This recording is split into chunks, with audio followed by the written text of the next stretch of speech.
good evening to Digital 2 Sports, a joint venture of entertainment. We are here with the live commentary for the second T20 international between India and West Indies, which is being played at the Eden Gardens in Kolkata. With me is my friend and colleague Nishad Pai Vaidya. Nishad, welcome. And India is going to bat first because West Indies captain in his 100 T20 international won the toss and elected to field. And we're going to have spin up front. Nishad, welcome to this broadcast. Interesting move by Kieron Pollard.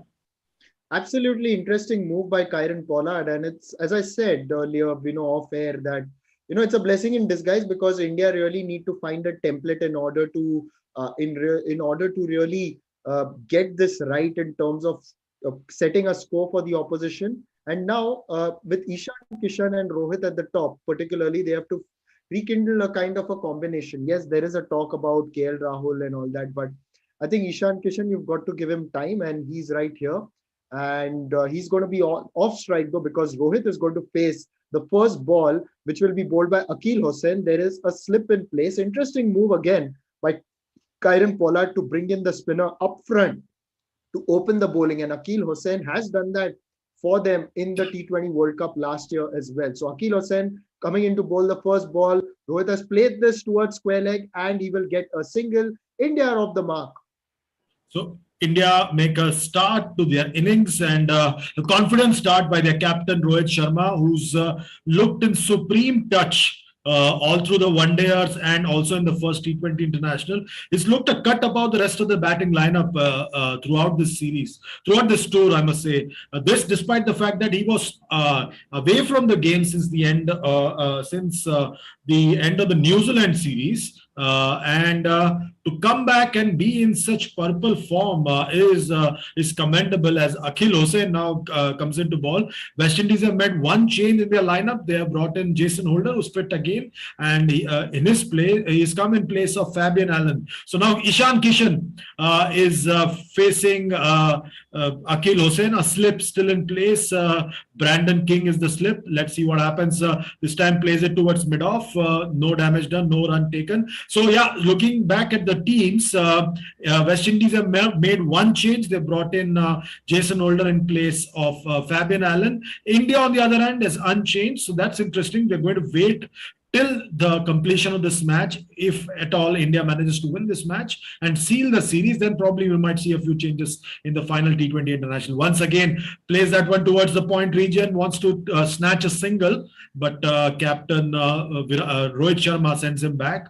And this is interesting because in the previous match, Nishad, the criticism or a point of discussion was Ishan was batting in one track, that is just hitting, trying to clear the boundary and not looking for ones and twos. Here he's making an effort, as this time makes a move. Oh, and that's a wide, straying down the leg side, and easy wide and 4 runs.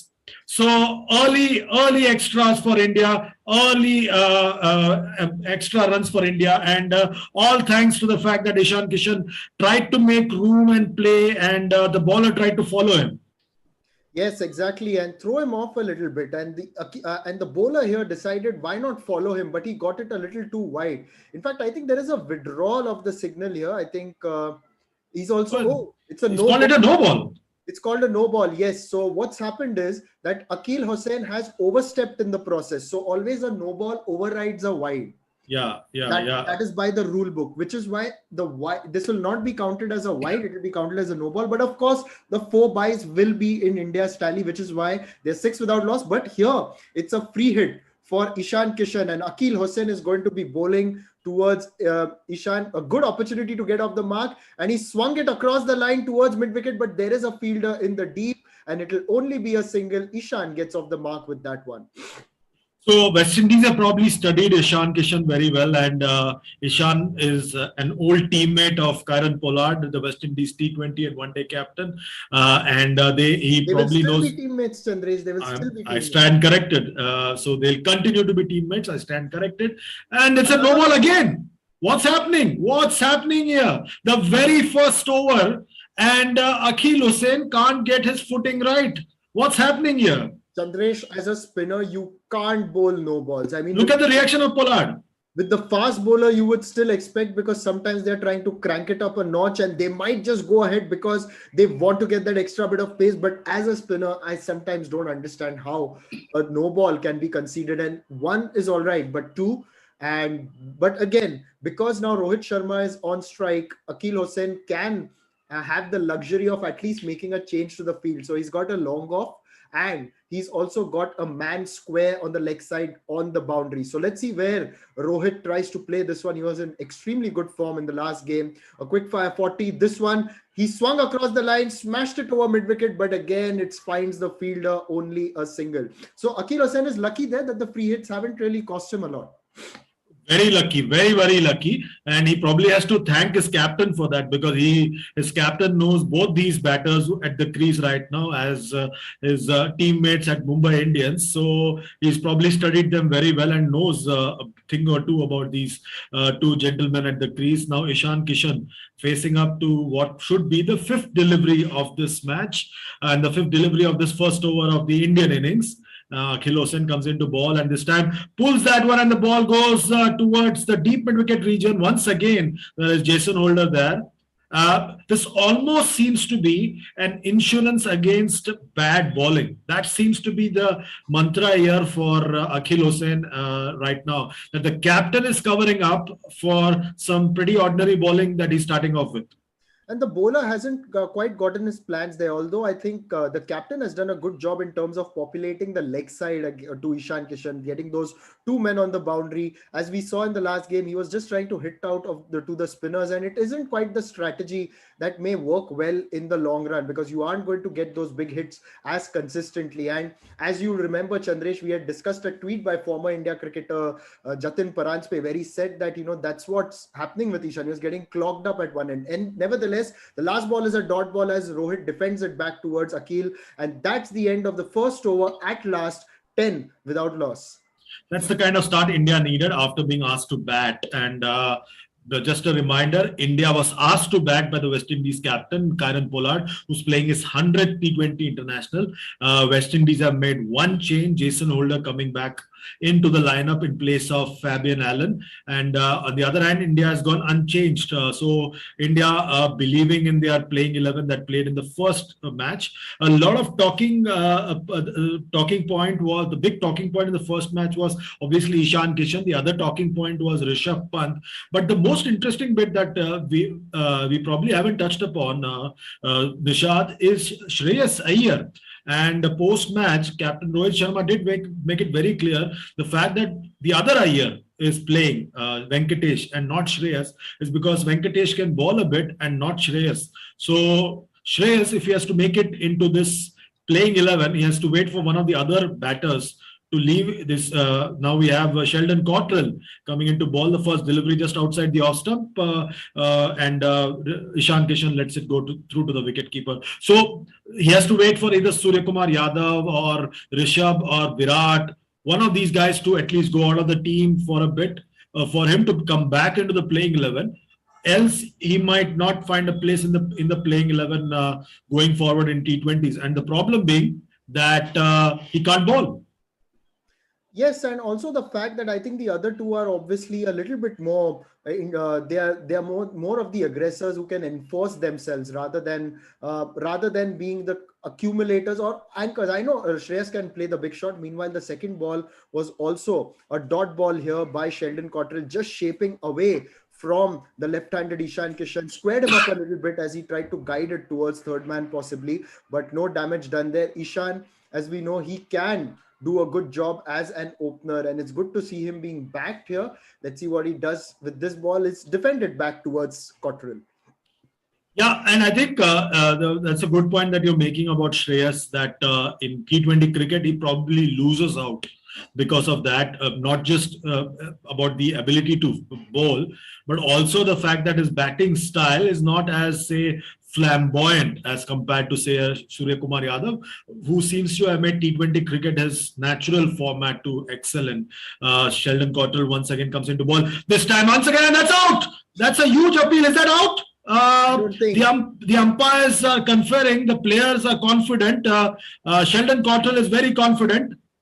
Huge appeal, very confident appeal. Nicholas Puran is sure. He's telling Captain Karen Pollard to go for the review. Has he gone for the review? They have missed out on the review. The time they spent in trying to confer and discuss and confabulate, they just missed out on an opportunity. Yes, they have reviewed it. They have reviewed it. So that's interesting. It's going to be interesting. Ishan Kishan is having a wry smile on his face. He's having nothing to do with it. The ball was a little bit outside the off stump, a little bit fuller and shaping away from Ishan. Ishan thought that was the opportunity to go over the top, but then I think it just shaped away a little bit and went past the bottom of the bat. Nevertheless, a review, and let's have a look at where it went. Yeah, what were they appealing for? There's a huge gap between bat and ball. You can clearly see it on screen, but because of the procedure, I think they've got to obviously have a look at the ultra edge as well. And there is absolutely no doubt that there is no edge. Ishan saw, but then look at the bounce. I thought the delivery was fuller, but it has bounced a little bit more, and it came a little bit towards his midriff. So you can see that there is a little bit of bounce on this wicket as well. And now 4 balls gone in this over, no runs scored in this over so far. Sheldon Cottrell running in towards Ishan Kishan on his pads, outside edge, and it's gone towards point, and Ishan is out. Sheldon Cottrell's famous salute comes out along with that famous waft towards the sky, because he has got the wicket of Ishan Kishan. It has been a very difficult stay for Ishan. He seemed to be a little muddled. He seemed to be a little confused, and it isn't the innings that he would have wanted. And yes, that is a big wicket here for the West Indies. It was full. It was on the pads. Ishan tried to clip it, but just got the edge. And Kyle Myers makes no mistake at point.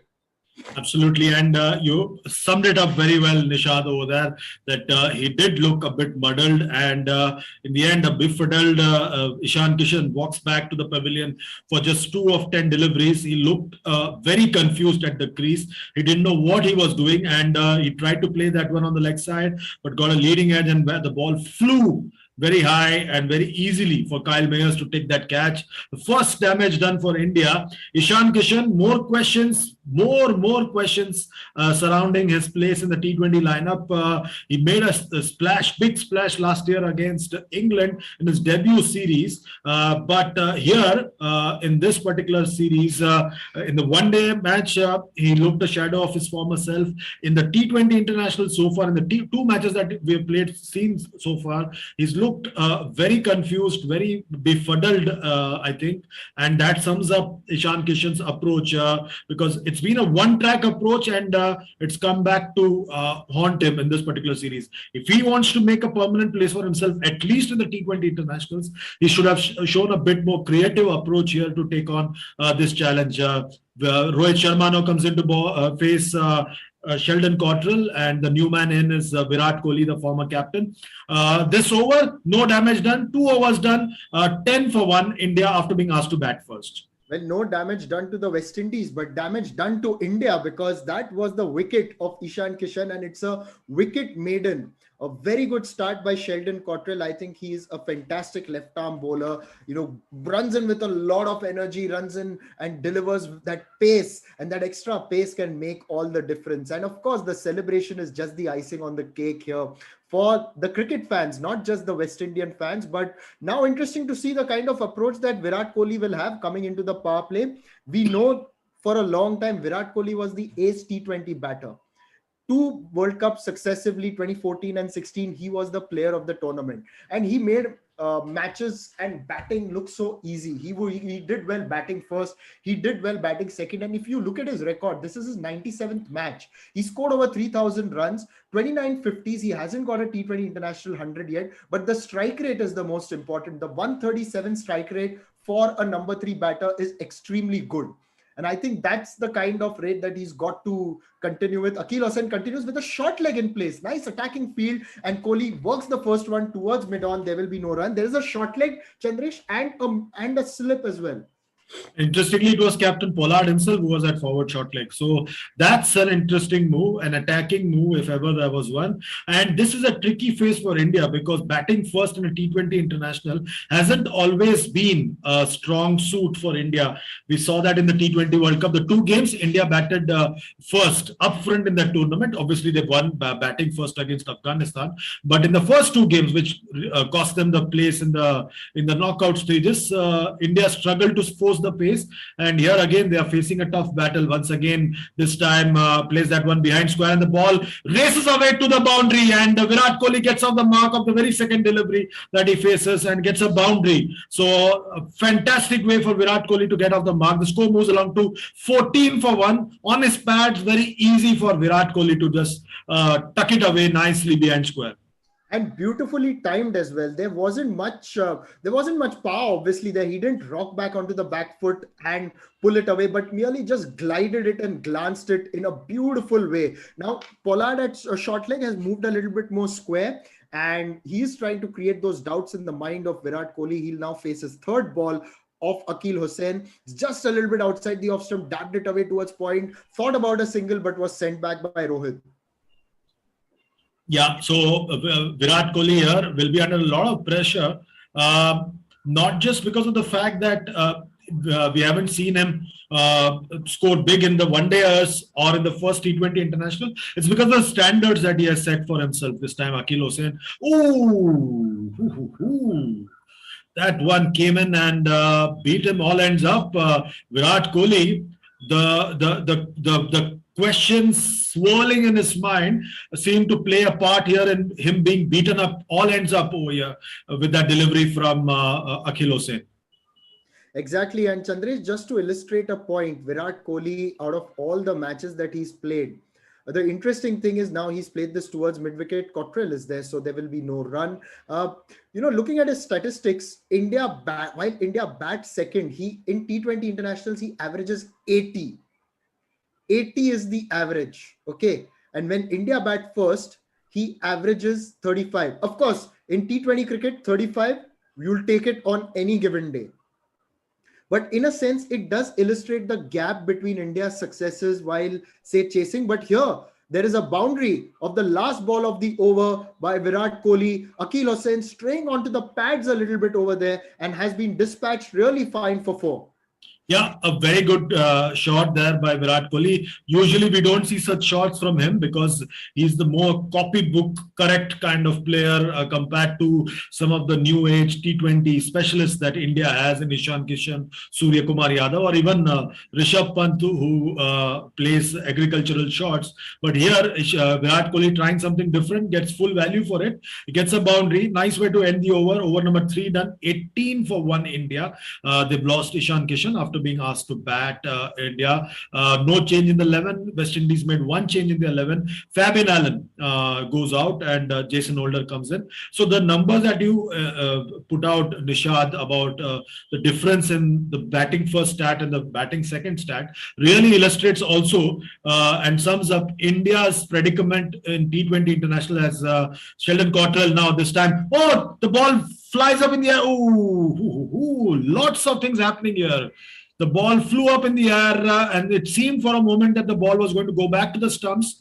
But Rohit Sharma showed a presence of mind and the ball somehow missed the stumps. Just what happened there? Oh, he just missed it. It went off the body and was almost, I think, going on to the stumps, and Rohit just stood like a wall between the stumps and the ball. Good presence of mind there by Rohit Sharma. Just covering the stumps completely. Yeah, Rahul Dravid also has a smile in the dugout looking at that. I think he probably heard the wall when you said it, so it probably rung a bell for him. So here once again Sheldon Cottrell comes into ball to Rohit Sharma. Oh, is that dropped? I think it's dropped. It's dropped just behind point there. That's Brandon King. Yes, this ball a little bit full outside the off stump. Rohit Sharma has creamed it, I would say. Absolutely creamed it. Got it off the middle of his bat and it's flown towards point where Brandon King, I think he caught it and then it was down on the ground. It was a simple chance. Yes, he'd got it. He just fumbled with it and just couldn't control it. These catches have to be taken. They go fast, but at point, these catches are regulation. And a lot of things seem to be happening. We are just in the fourth over here. This time plays that one towards the short fine leg. No run taken, no damage done. There seems to be a lot of action in this match so far. We are in the fourth over, and Rohit has already been dropped by Brandon King. Ishan Kishan's been dismissed by Sheldon Cottrell. We've had a few wides. Virat Kohli's been foxed a bit by Akhil Hossain. A lot of action, and we are just in the fourth over. So just imagine what's in store today in during the course of this match, Vishad. It seems to be heading towards a very interesting finish.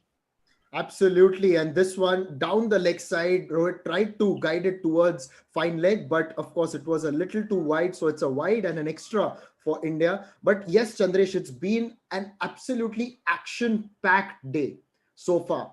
Action-packed in the first 4 overs. And if this is anything to go by, we are in for a blockbuster today. As you know, a few people are there in the crowd, not a lot, not full. I think only a few people are allowed in certain sections. So it isn't a complete quiet house there at Eden Gardens. Next ball, it's full. Rohit defends it towards cover. There will be no run. So I think with Rohit showing the intent to attack a lot more, West Indies have done well to keep him really quiet here. Yeah, and if you see this over, just one run coming, and that too a wide. And you spoke about blockbuster. Today is a Friday, usually the D-day for releasing movies. This could be the day for West Indies to release themselves from the shackles that they have put around themselves on this particular tour, and show everybody just what they're capable of in this T20 format and why they are rated so highly. This time plays that one behind point. The ball races away to the boundary. Yes, that's a boundary. That's a release shot, if ever there was one for India captain Rohit Sharma. The score moves along to 23 for 1. We are in over number 4. Rohit's now on 6 of 9. Virat's on 8 of 6. And what happened there was, it was Brandon King at point again. It actually hit his hand and then went onto the practice pitches and sped away. So at point, he dived across to his left, got his hand to the ball, but he just could get the hand, parried it away onto the practice pitches. The short third man tried to run behind it, but there was no chance of him getting it because the ball speeds along such practice pitches, as we know. The last ball of the over has been defended towards point. Kyle Myers picks it up. There will be no run. That's the end of over number 4, 23 for 1 India, with Rohit Sharma and Virat Kohli out there in the middle. Yeah, it's been an interesting start by India after being asked to bat first. Akhil Hossain has balled 2 overs so far, and he's given away 14 runs. Sheldon Cottrell's been the bowler in form here for West Indies. He's playing his 41st T20 international, and this match he has looked the bowler who has kept the batters in check. And that's a huge achievement because you're talking about Virat Kohli, Rohit Sharma, Ishan Kishan, all the blockbuster names. Mind you, but Virat has not yet faced Cottrell. I'm just saying that generally speaking, that these 3 batters are at the crease, yet they have not really gotten away. And Sheldon Cottrell's played a big part. And Jason Holder comes into ball to Virat Kohli this time, makes room and plays that one over the covers region, and the ball speeds away to the boundary, and that's a boundary, much needed boundary. Virat Kohli showing intent, showing the quality that he possesses as a batter, and gets a much needed boundary. Virat will be very, very happy with that. He moves along to 12 of 7. That's the 4th boundary of the Indian innings.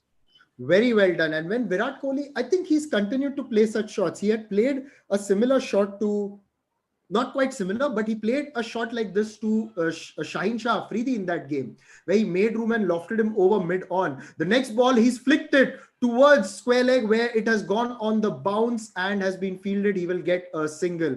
And you see the kind of field that Jason Holder is bowling to. He's also got a slip that's not exactly a first slip, maybe standing around second or third slip. So it's an interesting field that has been set here for Holder, who had done quite well against India in the ODI series. And remember what he did against England in the last T20 international, emulating a certain Lasith Malinga by taking 4 wickets in 4 balls. Malinga has done that in an ODI.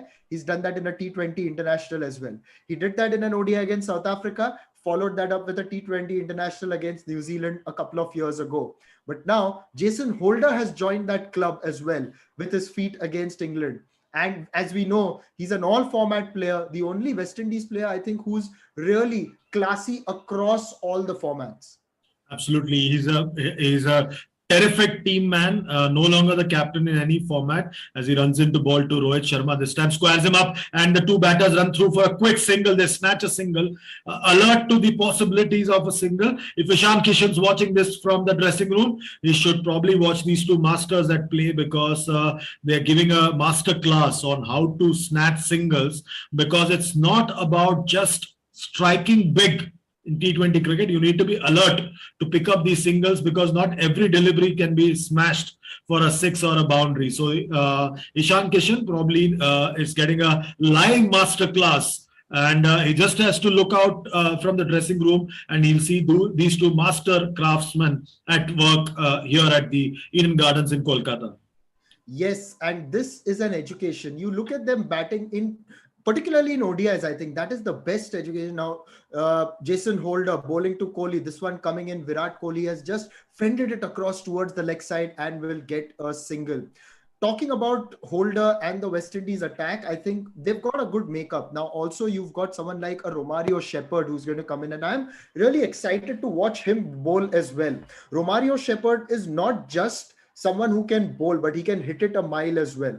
I think this West Indies team, a lot of these players may not be familiar faces for a lot of people, because we've been used to the likes of the Chris Gales, Dwayne Bravos, Andre Russells, Lendl Simmons of the world, who made up the core of their T20 side. But that was an aging core in the last T20 World Cup. And this has been pulled by Rohit over, long on and mid-wicket, and that will be 4.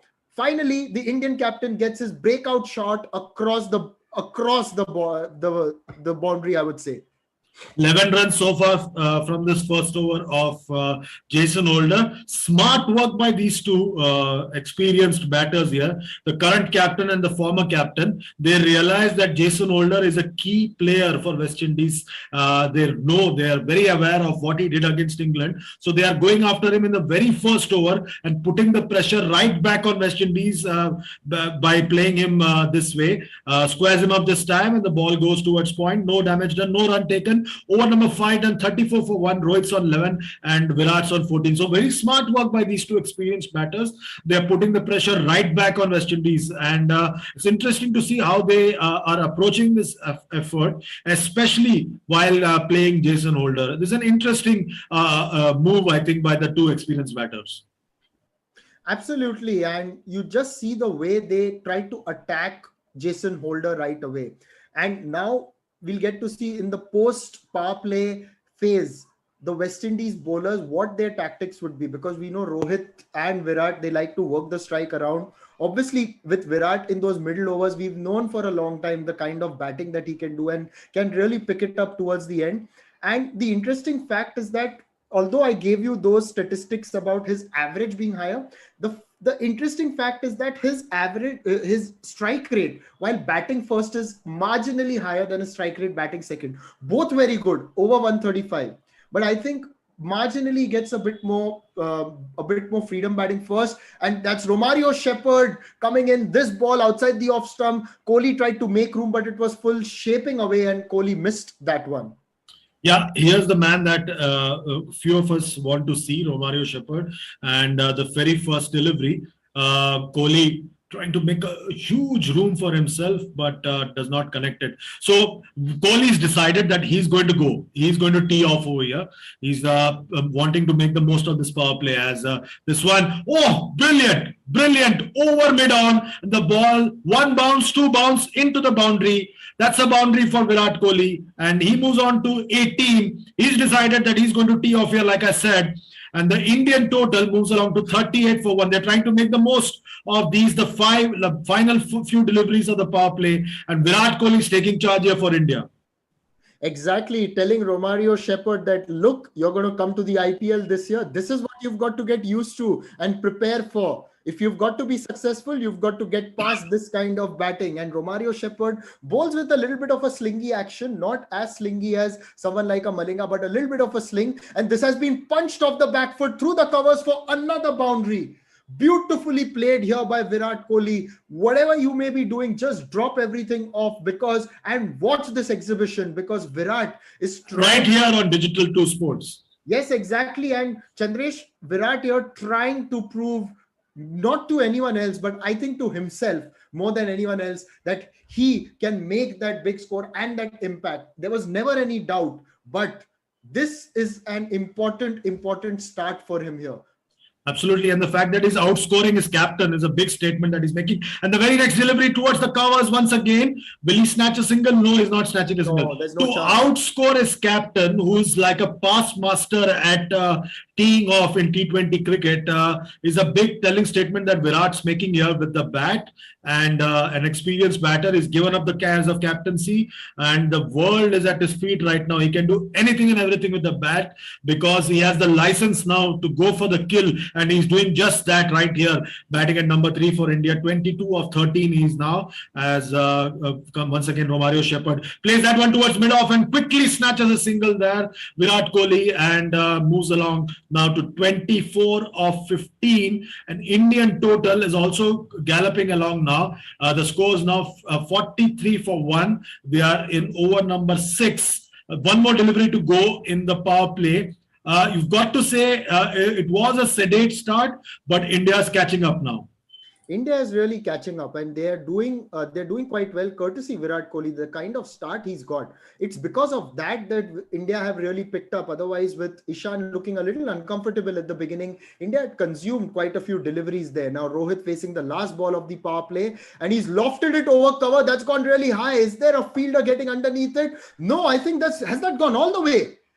Yes, it has. Yes, it has. Nitin Menon confirms it has gone all the way. I thought he didn't get a lot out of it, but then that has really flown over the boundary and gone for 6. Remember, Eden Gardens, Chandresh, is Rohit Sharma's ground, and everything here works out for him. But on that note, we'll just take a break, because since the match is at Eden Gardens, let's get someone here who's from the city of Kolkata and tell us a little bit more about his hometown and the home ground.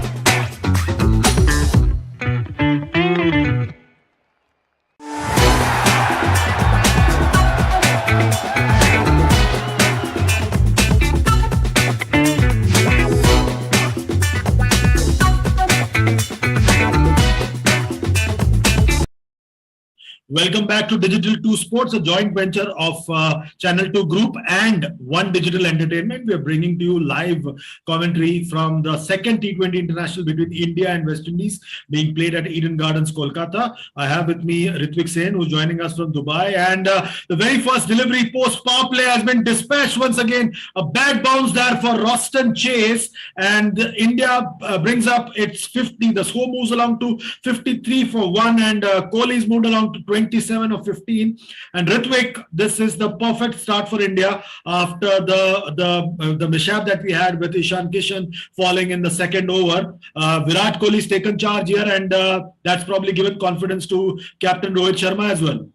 Yeah, and Ishan Kishan played a very, very weird, very small innings, of course. But Kohli's looked really, really good from the time he's come in.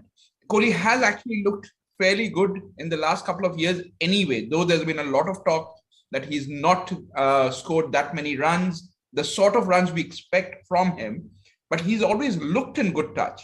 We spoke about this earlier, if you remember, also in a previous show here on Digital 2 Sports, that he had just sort of made that one wrong stroke here and then got out, even in the test series and so on. But today he's looking absolutely comfortable on this pitch. He's taking the attack to the bowlers.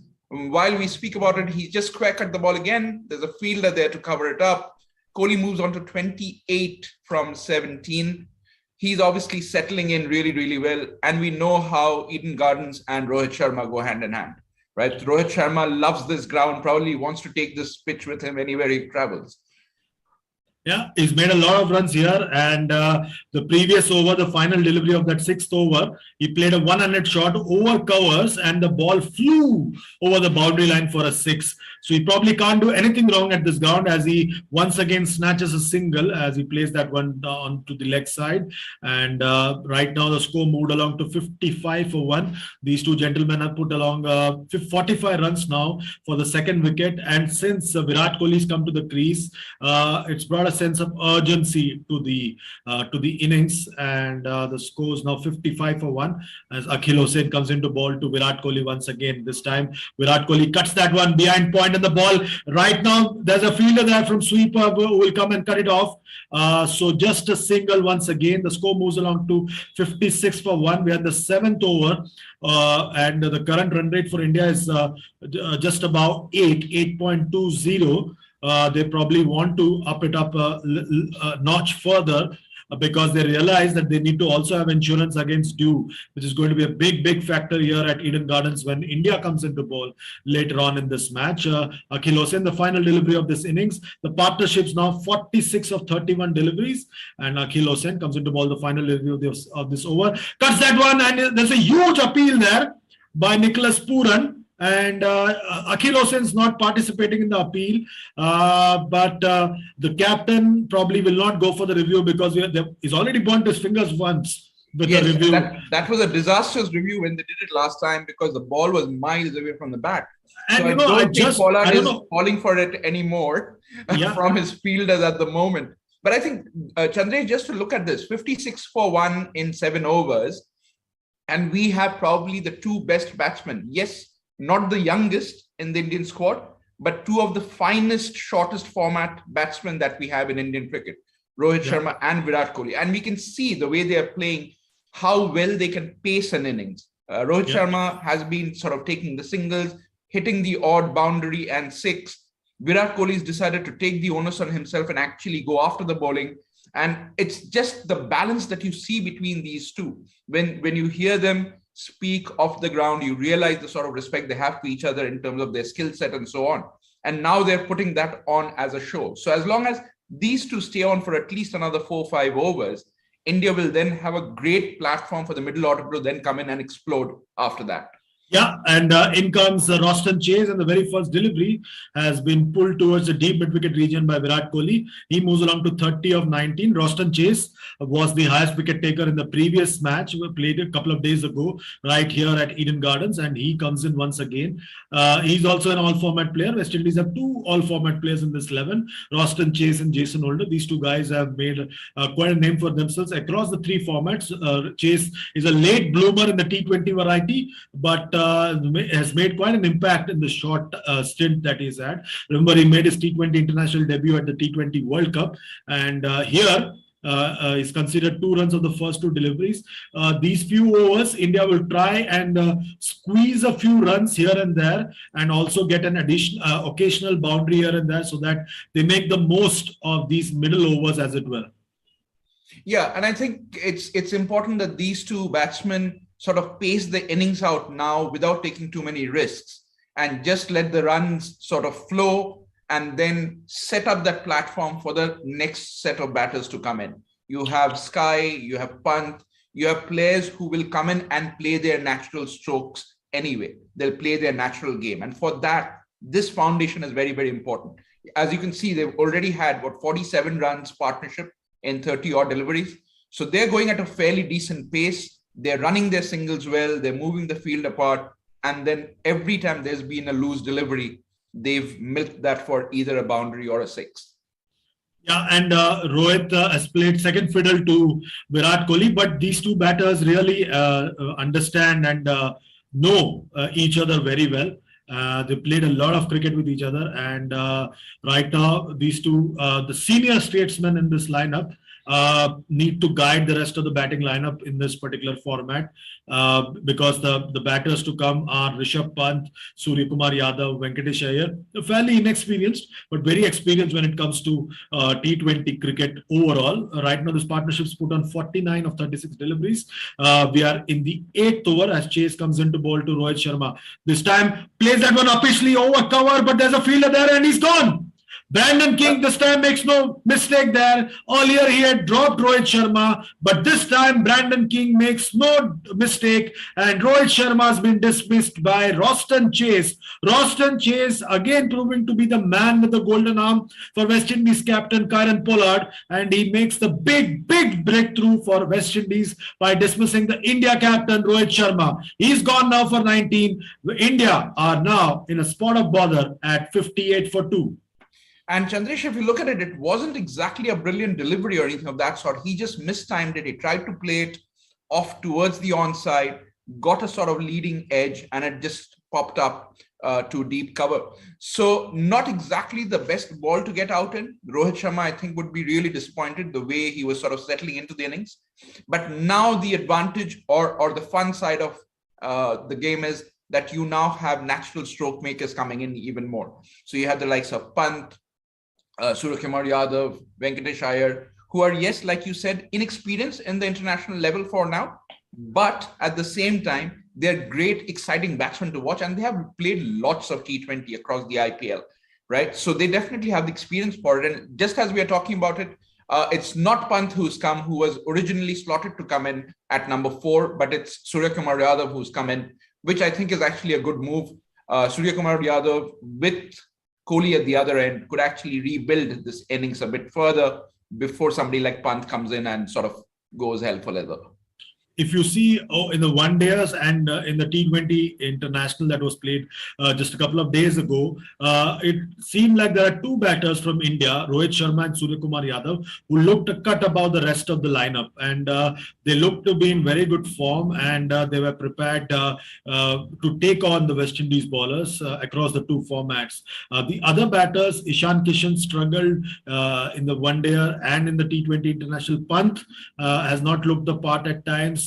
And Surya has really been given a promotion here because of the fact that he looked to be the man in form, and they really want to cash in on his form as Akhil Hossain comes in for his final over. 3 overs previously for 21 runs and no wicket, and this time played it behind square has Virat Kohli looking for the second, but turns his partner back, and as Surya now gets ready to face Akhil Hossain, he's not faced a delivery so far. It's going to be interesting to see how Surya faces up to this challenge. He's played this is his 13th T20 international, and look at his strike rate. It's close to 159.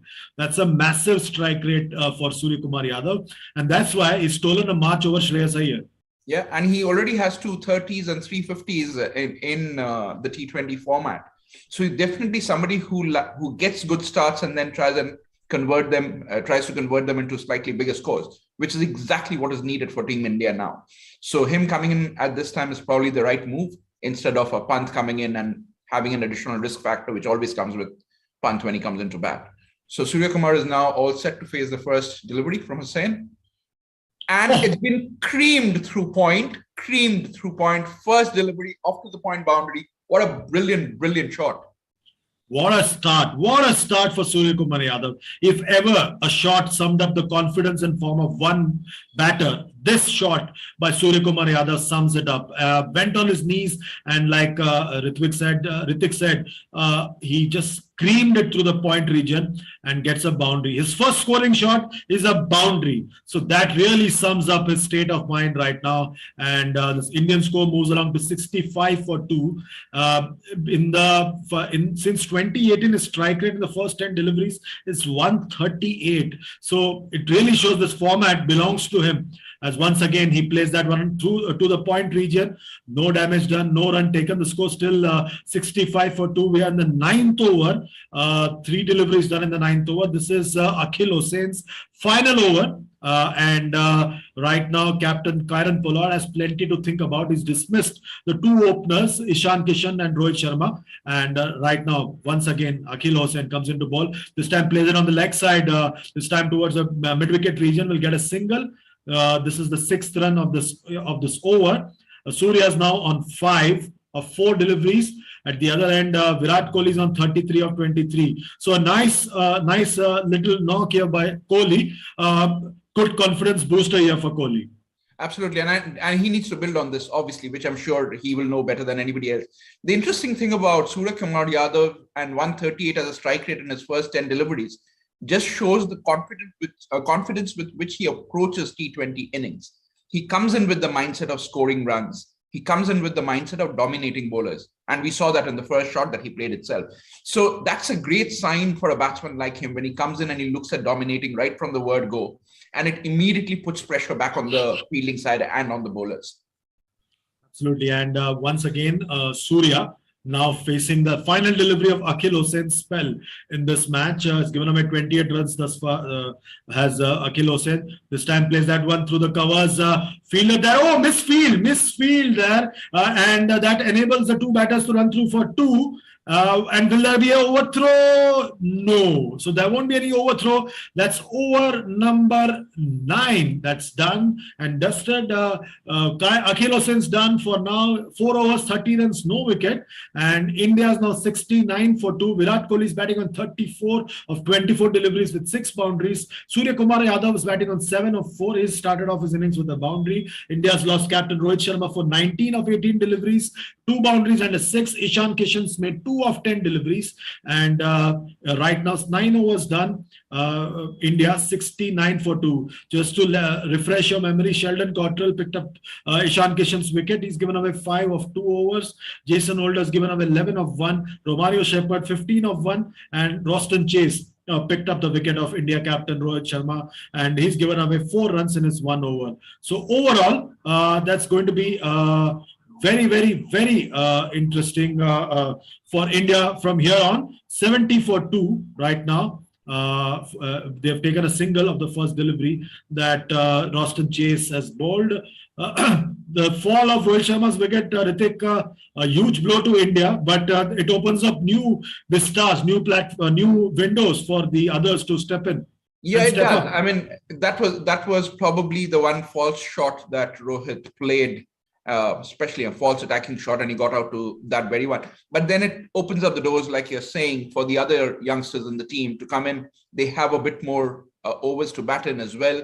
So can they settle themselves in and then play a bigger innings? Surya Kumar Yadav for now seems to be doing the part. He's just come in. He's hit the first ball for 4. He's been milking singles after that, giving the strike back to Kohli, because Kohli is obviously now the dominant player in this partnership, with 35 of 25. Kohli's looking his part. He seems to be sort of getting into the groove, so to speak. And while we say that, he cracks that ball towards cover, it's fielded there, so no runs. 71 for 2 still. We are in the 10th over, so almost at the halfway mark of the innings, and India looking good for a decent score. Yeah, and right now Roston Chase cuts that one nicely towards the short third man, has Virat Kohli, and Roston Chase has seemingly got some kind of hold on the Indian batters in the very first match as well. We saw he was the one who was managing to keep the Indian batters in check, and here again he has managed to keep the batters in check. And in the middle overs, this is the kind of spell that a captain looks for from his spinners especially. And Roston Chase is a very, very useful bowler to have. This time plays that one back to the bowler, and he's been dismissed. That's a big, big wicket for West Indies. Surya Kumar Yadav goes back to the pavilion for 8 of 6. Huge blow for India as they lose their 3rd wicket with the score on 72. The batters walked away, but the umpires going to confirm. What's the soft signal? That's out. Soft signal's been given as out. It'll be interesting to see. The batter just walked away, but has stayed back at the crease. He's probably going to wait to see what happens over there. That's a close call, but I think it's out. Yeah, and Surya Kumar Yadav would have been in the best position to see the return catch going back to Chase. So he probably thinks that it's out. Anyway, the umpires asked him to wait. So just going through the formalities, I guess. See, the thing with Roston Chase, while we wait for the review to come through, he's probably the sort of bowler that batsmen think they can take liberties with, because and while we said that's a clean catch, that's an absolutely clean catch. So no problems there at all. And the batsman should be on his way. And the next one should be coming in. So going back to Chase's point, Chandesh, the fact that he is not a huge turner of the ball, but relies more on line and length, is probably something where the batsmen feel that they might be able to get away with it and score quickly off him or whatever. And more often than not, then they sort of play a loose shot and get out, which is exactly what's happened. First with Rohit Sharma, now with Surya Kumar Yadav. Yeah, and we've seen Roston Chase wreak havoc on batting lineups in Test match cricket. Remember, he's one of the two players in this lineup who plays across the three formats. That is, one is Roston Chase and the other's Jason Holder. And we've seen him bowl magical spells, especially against England. He seems to reserve his best for England. But here in this T20 series, he seems to be doing well against India with the ball. In the first match, he picked up 2 wickets here in his very second over now. And he's already picked up 2 wickets, 2 big wickets, 2 massive wickets for India in T20 cricket. Rohit Sharma and Suryakumar Yadav, 2 big performers in the T20 format have gone, and now the pressures on Virat Kohli to guide the rest of the batting towards the to the end of the innings. Right now, India has lost their 3rd wicket. Suryakumar Yadav just departed with the score on 72. We are in the 10th over. Virat Kohli still batting on 36 of 27 deliveries with 6 boundaries. Suryakumar Yadav's on 8, has just been dismissed for 8 of 6 deliveries. He looked good till the time he was at the crease, but he has to go back to the pavilion. So now the 2 all-rounders, as it were, Rishabh Pant and Venkatesh Iyer. I'm using the comment all-round, describing Rishabh as an all-rounder because of the fact that he can keep wickets and bat. So now we are really well and truly into the all-rounders now. Ritik, this is the testing phase for India, and this is the kind of challenge we said India will face batting first in a T20 international. Absolutely, and this is exactly what I was talking about in the pre-match show, that India rarely get to bat first because usually when they win the toss, they prefer chasing. So this is a great test for them. We are already almost at the halfway mark, 1 ball left to the end of the 10th over, 72 for 3. They will need to score at least another 80, 90 runs to make this a challenging total for West Indies. Because if you're nowhere near 160, 170 on this sort of a pitch, considering that you're going to be bowling second, considering you'll have the dew factor to accommodate in your fielding innings, if you don't have something like at least 165, 70 or even more, then it might become very, very difficult for India to try and defend that. So yes, the onus is completely on the batsmen, and especially the batsmen who are going to come in now, because they have to take this game by the scruff of the neck and push it back on the West Indies. Currently, 72 for 3, 9.5 overs, West Indies have the edge. And the new man in for India is Rishabh Pant. He's come in at the fall of Suryakumar Yadav's wicket. Rishabh batted at number 4 in the previous match. This match is coming a bit after Suryakumar Yadav, the last delivery of this over, and cuts that one, does Rishabh Pant, and he is going to get a boundary to start off his innings. Cuts that one behind point. And what a way for Pant to start off his innings. India's score moves along to 76 for 3, and they are 76 for 3 after 10 overs. Virat Kohli is still batting right now on 36. And the other end, we have Rishabh Pant, who's just started off his innings with a boundary. And you spoke about dew. I think considering the dew, India need at least a buffer of at least 20, 30 runs because dew could be a huge factor. And we've seen a lot of games, night games here at Eden Gardens being decided by dew. And this is probably not the right time for a T20 international to be played at night in the subcontinent, especially in the east and north of India. And that's probably going to be a factor that's going to weigh very heavily on India's mind. I've been like a big votary of the fact that they need to start the T20 international a bit earlier. This time on the legs, Jason Holder plays that one towards long on, does Virat Kohli, should get a single, and the score moves along to 77 for 3. I strongly feel that at this time of the year, in the east and north of India will probably, I think, should be the right time for the matches to start at about 4 o'clock so that you don't make dew a big factor. And especially next year when the 50 over World Cup happens, I hope, because it's going to happen in October, November, I really hope the matches are day games, not night games. Otherwise, it's going to be win the toss, win the game. And that's not how we want World Cups to be decided. No, absolutely. And while we're talking about that, Rishabh Pant's stats are up. 43rd match, 935 odd runs. He has looked the part at times for Team India, but more often than not, and there was recently, I remember hearing Sir Sunil Gavaskar talk about it as well, that he has not performed with the sort of responsibility that you would expect from somebody like him, somebody who's a wicketkeeper batsman, which is a great position and a very important position in a team, especially in a shorter format. So if you do not play that with the sort of responsibility that comes with it, then it's a problem.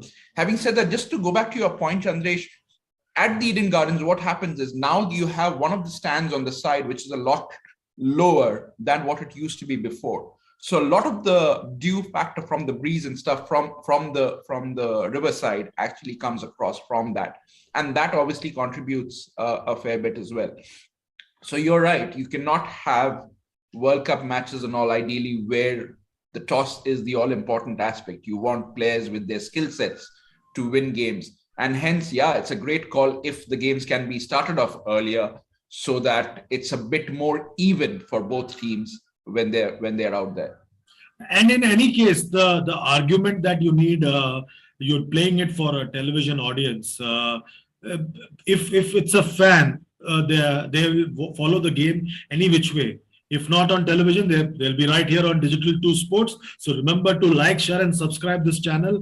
We are on Facebook, Twitter, Instagram, and YouTube. And yes, especially on YouTube, please remember to press the notification bell because you will get to watch everything right here with us. And this time makes the room, does Virat Kohli misses that one completely, but still snatches a single and the score moves along to 79 for 3. And this is an interesting phase of the game, a test for Virat Kohli in this particular phase because the big guns, as it were, Rohit and Surya have gone back. Ishant's struggled and struggle has ended. And now Virat's got to do the heavy lifting here for India, especially with the middle to late order. And the responsibility now is on Virat to guide the team to at least 180, 190, which should act as a buffer in case dew sets in a big way. Yeah, and Chandresh, you can already see from that last shot that Virat Kohli tried to play with Jason Holder bowled as a slower bouncer. The slowness of the pitch is already coming into play, which will get slower obviously as the match goes on. So as long as India have that run buffer as we're talking about, in the meantime, Rishabh Pant just out of the blue has flicked one off to the deep mid-wicket boundary for a 4. It was chased down, but unfortunately the ball wins for the West Indies. Cottrell was giving it a decent chase. Rishabh Pant moves on to 8. He's already hit 2 boundaries. So he seems to be of the mindset that he needs to up the ante here. And while Virat Kohli is sort of playing more of a senior anchor role here. And if you see Rishabh Pant, that shot, there was absolutely no commitment there by Sheldon Cottrell in trying to save that shot. But this time, once again, pulls that when the ball goes towards the deep mid-wicket region. There's a bit of a relay field there. And 2 more runs for Rishabh Pant. The score moves along to 84 for 3. Over number 11 done, 84 for 3 India. And the ball went on to the practice pitches in the previous delivery and just sped away. And Sheldon Cottrell made no effort whatsoever to try and dive and save that ball. There was an opportunity, but the ball just sped away in the end. And there's a boundary for Rishabh Pant. The score is now 85 for 3, beg your pardon, after 11 overs. Virat Kohli is on 38 of 29 with 6 boundaries. Rishabh Pant's on 10 of 5 with 2 boundaries. This is a very, very crucial stand for India. Remember, Rishabh Pant is the vice captain of this lineup in the absence of an injured KL Rahul. As right now, once again, Chase comes in for his 3rd over.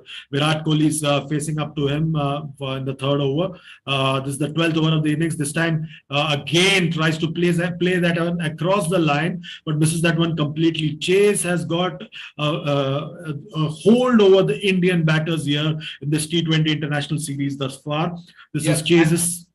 And Chase is not trying to do anything extraordinary. He's just keeping his line and length straight and simple.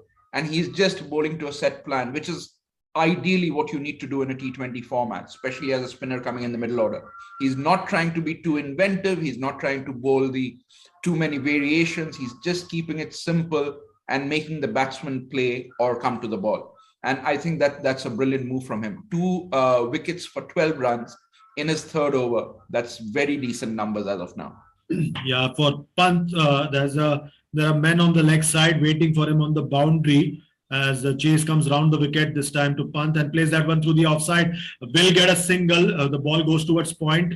Just a single. Pant equal to the task. He's not going to fall into the trap that Chase has set for him. And you can already see the dew there. The massive dew already set in. That's exactly what I was talking about, Chandish, earlier, that this dew factor will come in. So as long as India can put in a decent score, because they will need that. They need a buffer as well for the score. We need that buffer as well. You're absolutely right. We need that buffer. It's only 8 o'clock. By the time India come into field, it'll be at least 9:15ish. So the dew factor is going to be a lot more by then. So yeah, and once again, this over has been a quiet over for India. Just 2 runs of the first 4 deliveries. You can sense that something's got to give here. Kohli's probably going to try and break free once again. This time comes in sharply. Huge appeal there by Pooran, but the ball goes towards the point region. Sneaks a single. A leg by called there by the umpire. The score's now 88 for 3. You can sense that something's got to give. Something's going to happen because Kohli is just not being able to get away against the spinners. And these middle overs, they're proving to be a huge task for Kohli and India in these T20 internationals. As once again, Pant plays that one to the point. No run, no damage done. Scores now 88 for 3 after 12. And Chandresh, like we were talking about how Roston Chase is just basically using his brains, just altering the pace, altering the line and length. He's bowled in that last over. His fastest was 106, his slowest was 93. So he's obviously using his pace and variation really well, keeping the batsman under check, bowling to a set plan. And the numbers show for themselves in his quota of overs. So he's kept them under check. Kohli obviously is itching to go after the bowling, so it might be a good idea to actually look elsewhere and try and score up them and just get his last over out of the way as well. Absolutely. On that note, let's take a quick break as Nishat Pai Vaidya will come in after the break with Ritik.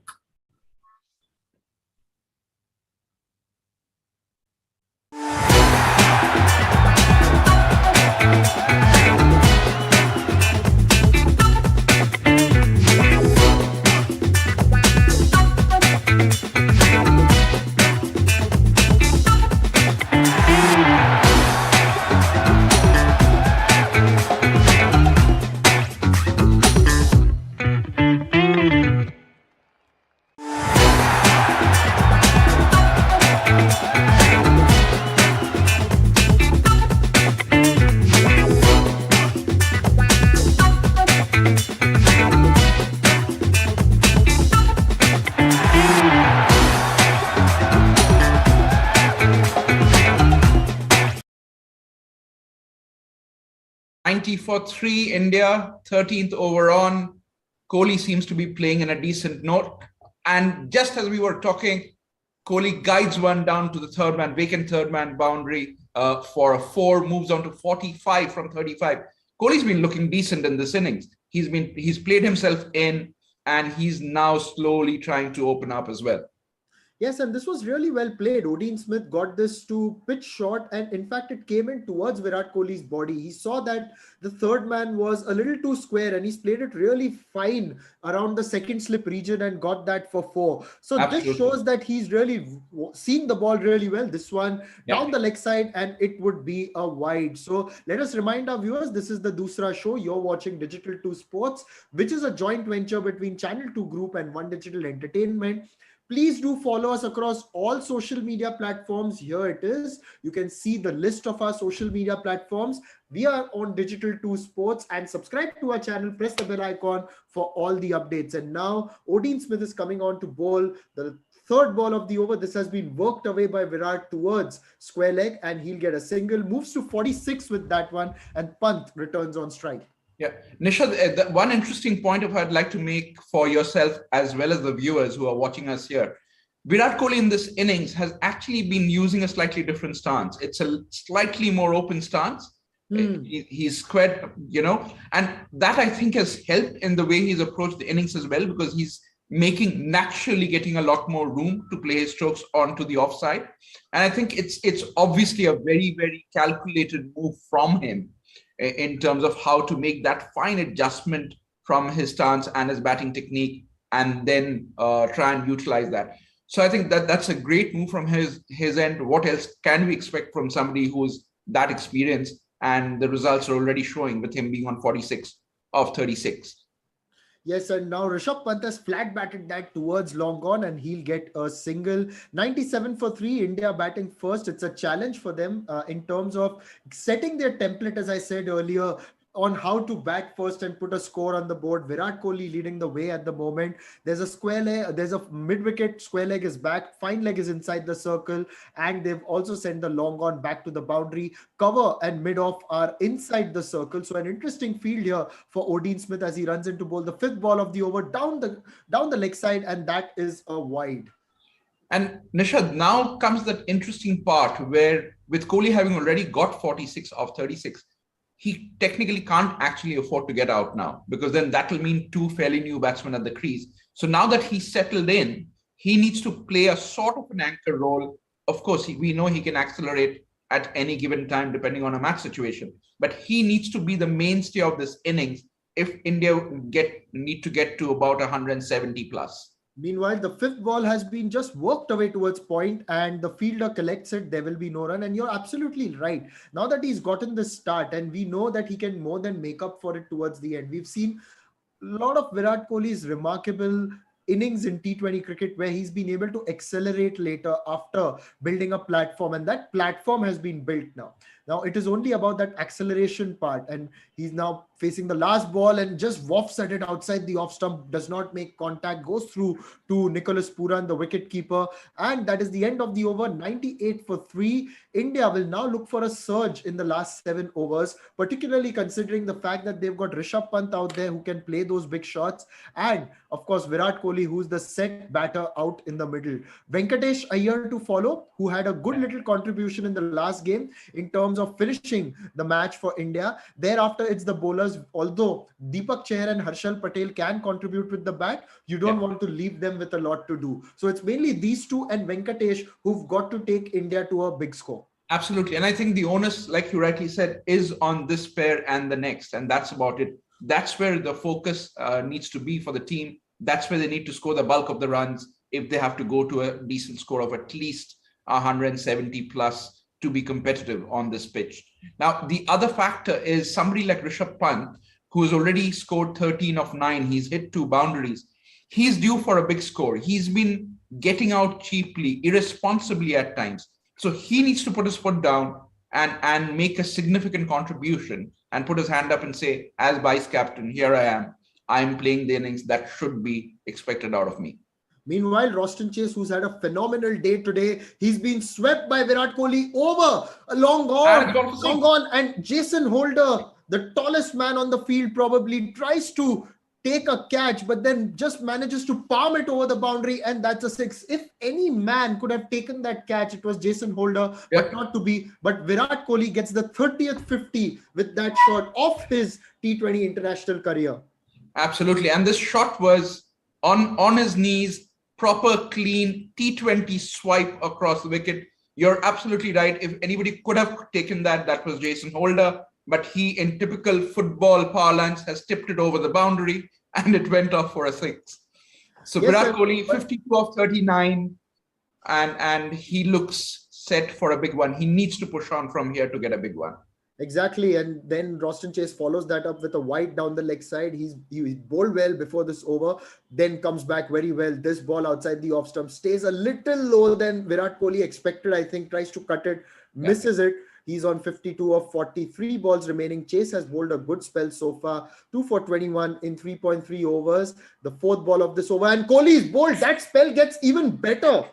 Even better for Roston Chase. What a spell by him. 3 for 21, getting the big wicket of Virat Kohli. Trouble for India.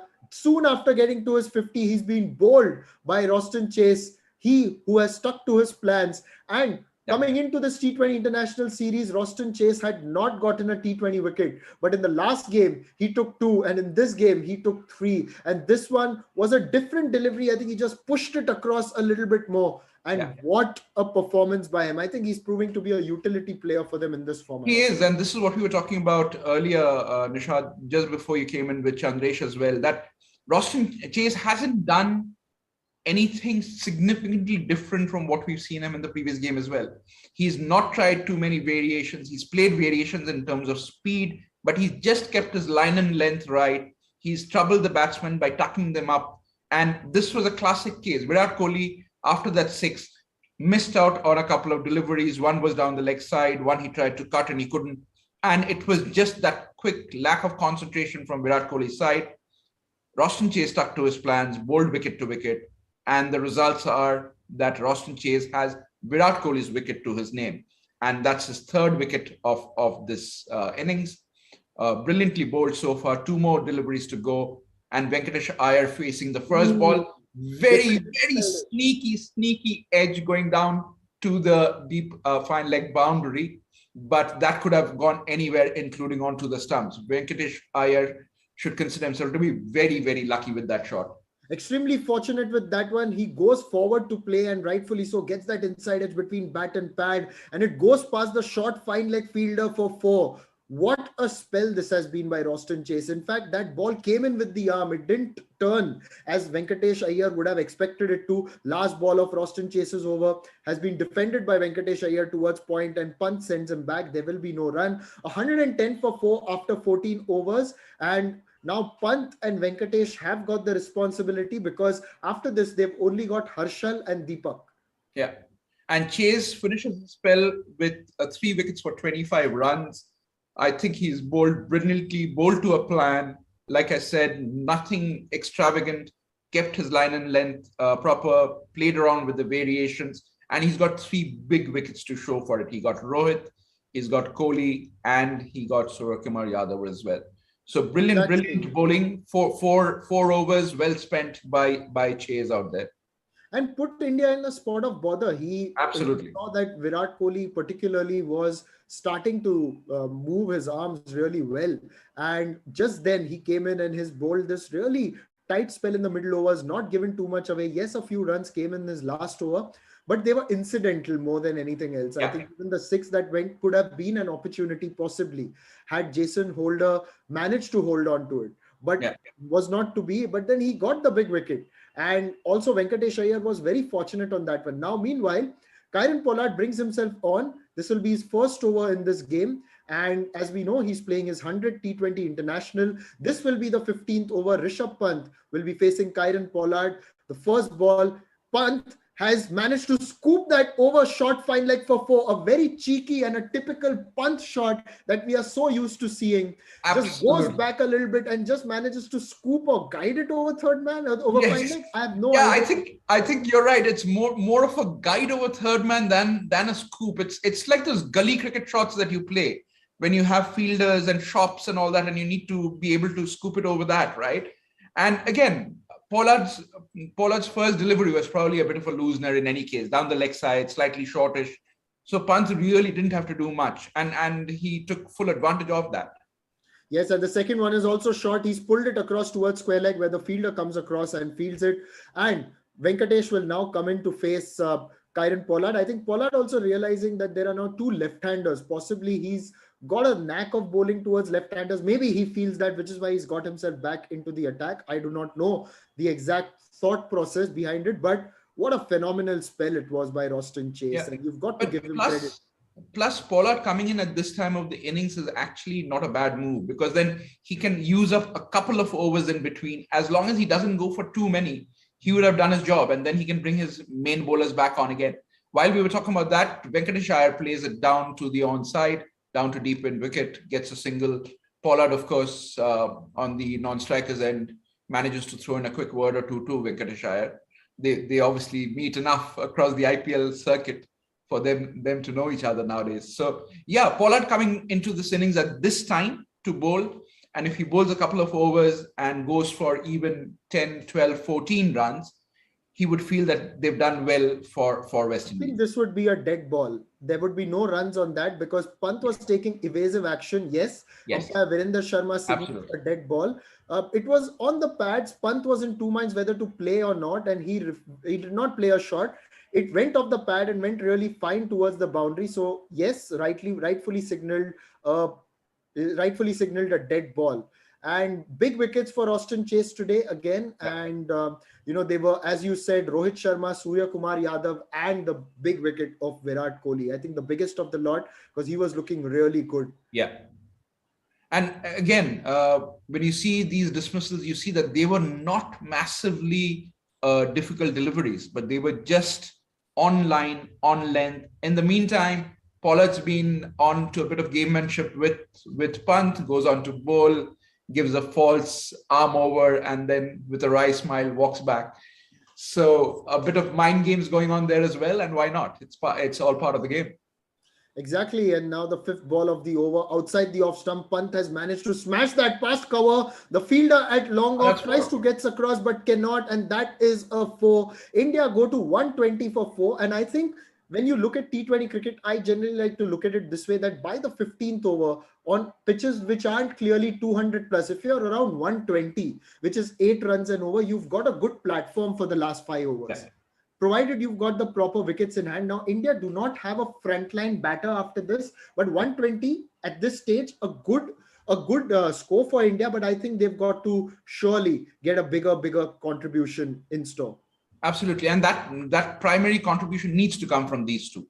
There's no doubt. And in the meantime, there's a sneaky 4 now. After the rather glorious 4 in the previous delivery, this has now snuck in off the bat, square behind or towards point, and it's gone for a boundary. Rishabh Pant won't mind that at all. He's got another 4 to his name, 4 to the Indian total as well. But it was anything but confident. It was quite the streaky shot that got him the runs. Yeah, it was quite streaky, but nevertheless, Pant has got the runs, and in this over managed to help get the run rate a little bit up. And now that India have gotten to say 124, they can possibly they have to look at something like 170, 180, 175, maybe thereabouts could be good. But as we saw in the previous game, 157, anything under 160 is on the lower side and will be chased with an over to spare. Yeah. Although I do feel that West Indies, with the kind of batting they have, especially, they go right down to Odean Smith, who can give it a whack. So you never know what kind of total is also safe, given the fact that the bowling may get a little tougher in the second essay because of the dew factor. Yeah, absolutely. And because of that, India need to have that buffer of a few additional runs. And while we're talking about that, Venkatesh Iyer plays it down to deep mid-wicket and just picks up a single. We are into the 16th over. India 125 for 4. Venkatesh Iyer is on 6 of 4 deliveries. Pant back on strike now, 26 of 14. These two, Nishad, as we are talking, need to now contribute to go for that big score. You cannot leave it on the batsman to follow, because that's almost might be a hit and miss. So these two, who are recognized batsmen, need to take the onus on themselves and go ahead for the score. Exactly. And now Pant has driven this down the ground towards long on for a single, and he's moved to 27 of 15, a good little contribution by him so far. But yes, India would hope he at least doubles it so that India can get across towards a good total. Sheldon Cottrell, a very good spell by him as well today, had Ishan Kishan in all sorts of trouble early in the innings, and he's only conceded 7 runs so far. This is his 3rd over. He's bowled 2 balls, and out of the 14 deliveries, 11 have been dot balls. The next ball, it is down the leg side. Venkatesh Iyer has guided that over fine leg for a 4. The fine leg was again inside the circle. He only had to get enough bat onto it. And Venkatesh, being an intelligent cricketer, has done a very good job. And not only has he scooped it over the short fine leg for a 4, he's got the Indian tank sitting there in the dugout scurrying for cover. If you look at the replay, they were scurrying for cover because that ball was coming at a really fast clip. Exactly. But even and the next one, it is short. It's a little, it's been caught. No, it hasn't. No, it's gone over. It's gone over. The fielder there in the deep, running in from deep mid-wicket, tries to catch it, does not. And I think it's a 4. Or is the umpire going to confer once and check it up? I think it's been given a 4, yes. But this is exactly what Venkatesh Iyer brings to the table, right? He is the sort who will play his natural strokes. He will go for his shots. And that's exactly what he's doing. Yes, it's a 4. It falls just before the boundary line off Smith's hands. And so it's going to be signaled as a boundary. And 4 more to the Indian total and to Venkatesh Iyer. Exactly, but I just want to see the replay again from the side because the ball was so slow. I think Venkatesh Iyer almost managed to hit it twice. The next Almost, one yeah, to his shot absolutely. has been It pulled actually across. looked like that it almost hit his bat twice. Yeah, that's been pulled across and he gets a single. So this over has been good for India so far. 11 runs coming off it of the 5 deliveries and the most expensive over so far of Sheldon Cottrell's spell. Yeah.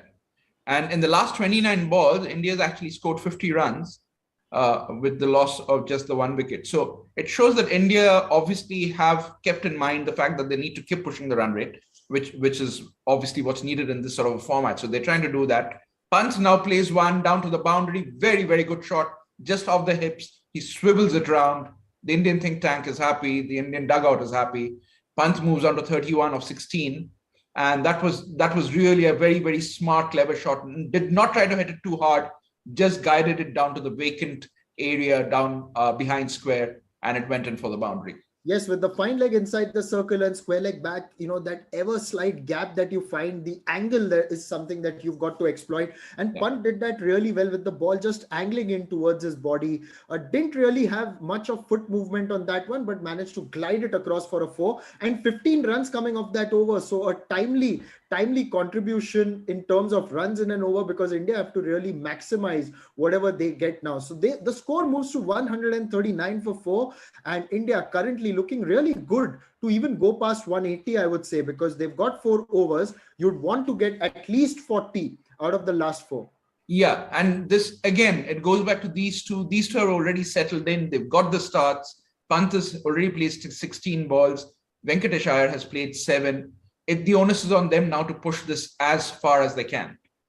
Exactly, and this has been flicked. The first ball has been flicked by Venkatesh Iyer towards long on, and Pant has raced back for 2. Good running there. Jason Holder is the bowler coming round the wicket, and that was really good running. Pollard was there, and he's one of the quicker fielders, one of the best fielders in the world, I would say. Yeah. Yet Pant managed to sneak in those 2. Yeah, and Pant has been doing this of late a fair bit. We've seen it across different formats. He has worked on his fitness really well over the last few years. And he nowadays is more than adept at not just stealing quick singles, but turning ones into twos fairly easily as well. That's right. And the second ball of the over, good Yorker. Good ball. That Venkatesh Iyer could manage to dig it out. There would be no run. Yeah. I think, again, we were talking about this, Nishad, at the pre-match analysis. Somebody like Jason Holder, the experience he brings to the table, to the West Indian team, and especially at a time like this, when you're bowling in the 17th, 19th over, in the death overs, that experience counts for a lot. And he's obviously been there, done that. So the batsmen won't have it easy. However, the batsmen seem to be sort of tackling it well so far. Yes, they've done well so far. Meanwhile, a single taken of the third delivery and Pant will now come around to face Jason Holder. That was a leg by as signaled by umpire Virender Sharma, who is from Himachal Pradesh, a former first-class cricketer. And yes, Harshal Patel padded up in the dugout along with Deepak Chahar. 142 for 4. The field set for Rishabh Pant. There's a deep square leg, a mid-wicket, and a long on. And one man has been pushed back towards sweeper on point, and a cover is also being pushed back. And Nishad, and that on that delivery again, we see the experience of Holder coming into the fray, because that was dropped down in terms of pace to 117 kilometers only. So he's obviously varying the pace really, really well, and he's keeping the batsman on his toes and thinking. Having said that, Pant tries to swivel a shot again off to the boundary, finds the fielder this time. He's not happy. India just get one single, and now it's Venkatesh Iyer back on strike. Yes, that's right. And just to have a look at the way Pant has played today, he's been very good. He's been mature, and just the kind of knocks that he plays for the Delhi Capitals, and that is what India come to expect from someone like a Rishabh Pant. Play that kind of cricket that you play in the IPL. Don't get bogged down by the pressure. You've done well in Test cricket. If you have done well in Test cricket, you have got the goods to do well across formats. And the next ball, it's short. It's been pulled authoritatively by Venkatesh Iyer over square leg for 6. And absolutely, what a shot onto the back foot in a flash. Got the ball off the middle of the bat, swung it over the square leg boundary for a 6. And that's the shot of a young player who loves to play his shots. He's just literally rocked back, no worries about who the bowler is, where it's pitched. He's just creamed it from the middle of the bat, goes high up in the air, and most importantly, over the ropes into the stands. Yes, and Venkatesh Iyer generally obviously opens the batting for the Kolkata Knight Riders in the IPL. This is a different kind of role that has been given to him, and so far he's done a good job. Even in the last game when India needed someone to hang around with Surya Kumar Yadav and finish the run chase, he did quite a good job. And India need those sort of players in the middle who play uncomplicated cricket the way MS Dhoni used to finish run chases. Meanwhile, shuffling across the crease, foxing Jason Holder, and it is a wide down the leg side, and the batters also run through for a bye. And with that, India are 151 for 4 in the 17th over. So India reached the 150 mark, which basically now gives them 3 overs to go hammer and tongs at the West Indians and try and pick up as many runs as they can. That was a big wide down the leg side. I think that was a big wide down the leg side, Nishant, and I think it was thanks to what Venkatesh Iyer had done in the previous 2 deliveries, and then the shuffling around as well. So even somebody as experienced as Holder was put off a bit by that. Yes, and Pant now ready to face the last ball of this over. He's only managed to hit that down the ground towards long off, and it will be a single. Another good over for India there, getting 13 runs of that one, 152 for 4. And Rishabh Pant batting on 33, Venkatesh Iyer on 23. And this partnership has well moved across towards 46. And it's been a very good stand of only 21 deliveries. And I think this is the kind of power that India need in the middle. And it's good to see it coming from Venkatesh Iyer, and also you've got someone like Surya Kumar Yadav contributing. But I would also say that don't count out someone like a Hardik Pandya, because you never know if he can come back and possibly start bowling if his body allows him to, or even manages to have a good campaign as a batter alone, then he could also force his way back. So India have got that. I think on that point, Nishant, currently the only thing against Hardik Pandya is probably the fact that obviously he is not being able to bowl. Exactly. And if you look at purely as a batting point of view, then there are other players now who are ahead of him in that race in terms of a batsman. So his only way back in probably is if he can at least contribute with his bowling to some extent, even if it's not 4 overs completely, but at least 2 or 3. Then it might make a huge difference. Meanwhile, Romario Shepherd has come back to bowl his second over. He was hit for 15 in his first. Pant manages to only hit that towards long on for a single, and Venkatesh will now take strike or to Romario. Yeah, and Shepherd's first over was quite wayward, and he gave away 15 runs of his first over itself. This is a very, very crucial over. The 18th and the 19th over in a T20 match are always very, very crucial, because this is where you can either pull it back as a bowling unit, or if you don't bowl according to a set plan, the match can get away very, very quickly from you. So India obviously will be trying to do that. And having said that, Venkatesh Iyer slapped that ball down to the long off boundary. Well, there was a sort of a relay attempt in terms of fielding, but that actually results in an extra run. Instead of 2, Venkatesh Iyer actually gets 3 with Pollard and Holder, the senior statesman, trying to do a bit of a relay and then getting messed up just that little bit. Yes, and that's the 50 of the partnership. It's only taken 23 balls. Really good batting by these two. The relay throw not really working, a little bit too high for Jason Holder, and the Indian dugout delighted with that extra run. Phil Simmons, the West Indies coach, also manages to work a smile through that one. The next ball outside the off-stump, Pant manages to smash that over point for 4. No, in fact, the fielders just stopped it in. Good effort there. I think he's managed to do that quite. Yeah, I think he's managed to pull it back. I think it was that lucky bounce that you talk about. So when you're just near the ball and it comes just the right height for you to be able to tap it down. Great effort on the boundary. It will be reviewed, but I think it was a very, very clean effort. Yeah, absolutely. Yes. Nothing wrong with that. Great effort. Saved 2 runs for the team. Rovman Powell has done quite a good job there to stop those 2 extra runs. But nevertheless, India's run rate has gone over 9. This one just outside the off stump, and it will be a wide. It was really slow, and it was miles outside the tram line. Yeah, and you can already see, Nishat, that they're having trouble controlling the ball and the delivery, which is going to become a lot more difficult when India take to the field and come into the field. So this is going to be quite a task for India to try and defend. So the maximum amount of runs that they can get in the next 2.5 overs is going to be crucial for them. And while we talk about that, Rishabh Pant hits the ball straight to Cottrell. He was trying to pierce that gap on the offside, couldn't. And we have 2 more deliveries to go before the end of the 18th over. India 160, looking ideally at a score of at least 180 plus.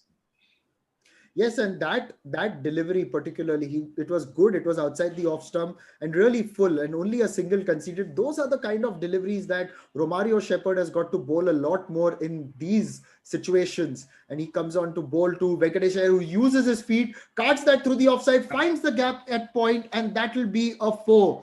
What a good little innings this has been by Venkatesh Iyer. Only 13 deliveries and he's raced across to 30. Absolutely. And how well can we classify that shot as a typical IPL shot? Goes out onto the pitch, does a mini shimmy, stretches his bat out, balls outside the off stump as well, way outside to be honest, and he just smashes it into the vacant square point region. So India move on to 164 for 4 in the 18th over. Venkatesh Iyer again comes down the track, tries to be too inventive in this case, misses it completely, just manages to tap it back to the bowler. And that's the end of the 18th over with 2 more overs to go. India would be looking to score at least another 20 runs and get to a score of at least around 184, if not more. Exactly. 180 plus is a given here. Now, India have got to get past that. Little ambitious, but 190 would be good. So that, you have got a bit of that psychological advantage heading into the break. When you have those good overs towards the end, that generally works in your favor with you going in with the momentum. And I'm a big believer in momentum. Yeah, absolutely. And especially when we have the likes of Harshal Patel and Bhuvaneshwar especially, we spoke about him earlier in the pre-match show as well. He hasn't really been up to the mark of late. So to have that sort of a momentum coming in into the innings of India going into field, finishing off this innings really, really well will be crucial. Now, of course, we have somebody like Pollard and Holder. Holder looks like he's going to be bowling the 19th over. Again, a very, very experienced campaigner who's coming in to bowl the 19th. He went for a few in the last over. I think he went for about 17 or 16 runs in the last over. No, his last over was 12 runs. Or that was the previous over. But he will try and pull that back if he can on this. Pant and Venkatesh Iyer, honestly, with 12 balls left in the innings, have nothing to lose. They now need to almost look at hitting every single ball out of the park. Yes, and the first ball is a full toss punt. And it has been hit out of the park. Flicks it gone miles into the stand. Gone for 6. I was just talking about hitting the ball out of the park, and Pant sort of, I think he heard me. He's just tonked it over square leg for a massive, massive 6. Brilliant, brilliant shot. Just the sort of start you need to the 19th over, because that then puts the pressure immediately back on the bowler, no matter how experienced you are as a bowler. Yes, and that's a big hit. One hand came off the bat, as Pant always does. And I would call that a one-handed helicopter, because there was that shimmy and follow through and that flourish that one associates with the famous helicopter shot, mainly essayed and I would say copyrighted by his mentor, MS Dhoni, mentor and inspiration. But good to see Pant play that shot, and it went a mile. It was 81 meters, that shot, 170 for 4. I think so far a very, very good performance by the Indian team. 170 for 4. Now, the second ball of the over, Jason Holder running in towards Rishabh Pant. This ball has been bowled. It's a good Yorker, and he just manages to keep it out. And Venkatesh Iyer and Pant will steal a quick single. And this is again where Holder's experience comes in. Hit for 6 of the first ball, bowls in a slow Yorker, straight on point. The batsman can't do much except just sort of dig it out and take a quick single. This innings from Pant actually will probably do him a lot of good, a world of good, because he's been struggling of late. He's been called irresponsible because of the sort of innings he's played and the shots he's played and he's got out. But here he seems to be taking the onus on himself to at least stay till the end and finish off that innings on a high and score as much as possible for India. India's already on 171. There are 6 plus 4, another 10 deliveries to go. So India should be looking at, like you were saying, Nishad, at least a 190 now, if not even more. Yes, the next ball has been carted down the ground by Venkatesh Iyer. A little disappointed that he couldn't quite get most of it. Thought that it was in his slot, possibly could have gone over long on, but it goes on the bounce towards the fielder, Kyron Pollard, the captain, who's there, and only a single would be taken by the two batters. Rishabh Pant is currently on 44 of 23, a very good contribution. Strike rate nearly 200, and Venkatesh Iyer is batting at a strike rate over 200 with 31 of 15. Now Pant gets ready to face Jason Holder. Again, this is down the leg side. He has swept it, half glided it down towards fine leg for four. The fielder was inside the ring, but that has gone really fine for four. Yeah, I don't really know what shot Rishabh Pant was trying to play on that. He went down on his knees. He sort of got part of the back, part of the thigh pad on it. The most important bit from India's point of view is that it managed to go for four. So that's four more added to the total. I don't think any of the Indian players are going to be complaining about this, but it has been given as runs off his bat. So obviously he got a tickle onto it before it went onto the thigh pad and then onto the boundary. So 176 for four, 18.4 overs, current run rate at 9.43. India would love if that would end on at least 10, which would mean India would cross 200. Can that happen in the last 6 and 8 balls? Let's wait and see. Now Pant tries to reverse sweep this, but this is down the leg side and it misses everything. The two batters managed to scramble across for a bye, and it won't be given a wide because Pant literally opened up his footing and tried to reverse hit it. Yeah. But yes, a good call by the umpire, I would say, not to give that wide, although that was really down the leg side.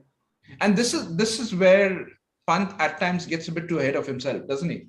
Because having played the previous shot and he has the shots to sort of trouble the bowlers anyway, do you really need to do that and actually miss out on a scoring opportunity? But again, I guess that comes with experience, and he'll learn and he'll be better over time. Bless you. You've got 71 of 33 this stand, and this ball, it's down the leg side again. That should be a wide. Yeah. Maintain a shape. Pant has come really down the ground, and that's a missed run out. He was gone for all money. And Jason Holder didn't quite collect the throw, and it actually hit Pant on the legs, and Pant sort of defended it, for lack of a better phrase, rather than letting the ball get onto Holder. So yeah, I mean, but all in fair game, he wasn't trying to obstruct it or anything. He was just running towards it, and it took him on the heel. It took him on his heel, and no damage done from India's point of view. The last ball of the 19th coming up. And Venkatesh Iyer tries to swing it over fine leg, manages to get the toe end of the bat, goes to square leg instead, or well, mid-wicket square leggish. And they only manage a single, which brings them to 179. So if you're looking at a target of 190 plus, a minimum of 11 runs on the last over is what India need to get to 190 and then put the West Indians hopefully under some sort of pressure. Absolutely, and it's been a very good performance by these two. They've managed to get India towards that good total. When Virat Kohli got out, there was a little bit of a sense of, I wouldn't say panic, but a question mark as to what would India do from here. Either go hard or they would be a little cautious. Now, a general sense, people may have felt that they would go cautious, but then it's good to see that these two have thrown that caution to the wind. Yeah, they have. And I think they've taken it by the scruff of the neck and pushed it forward. And that's exactly what was needed. We kept on talking about the fact that after this, you don't really have set batsmen or established batsmen. So the onus was on these two to try and push this as much as possible. And they have. Now, Shepherd comes in for the last over. I'm a bit surprised that he's the one who's bowling the last over, considering he's gone for 27 already in his first two. But anyway, he's the one bowling. The 20th over goes for a single of the first.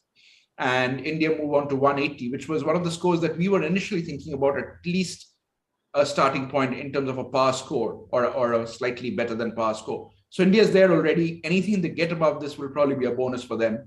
And then that puts the pressure back on the West Indians.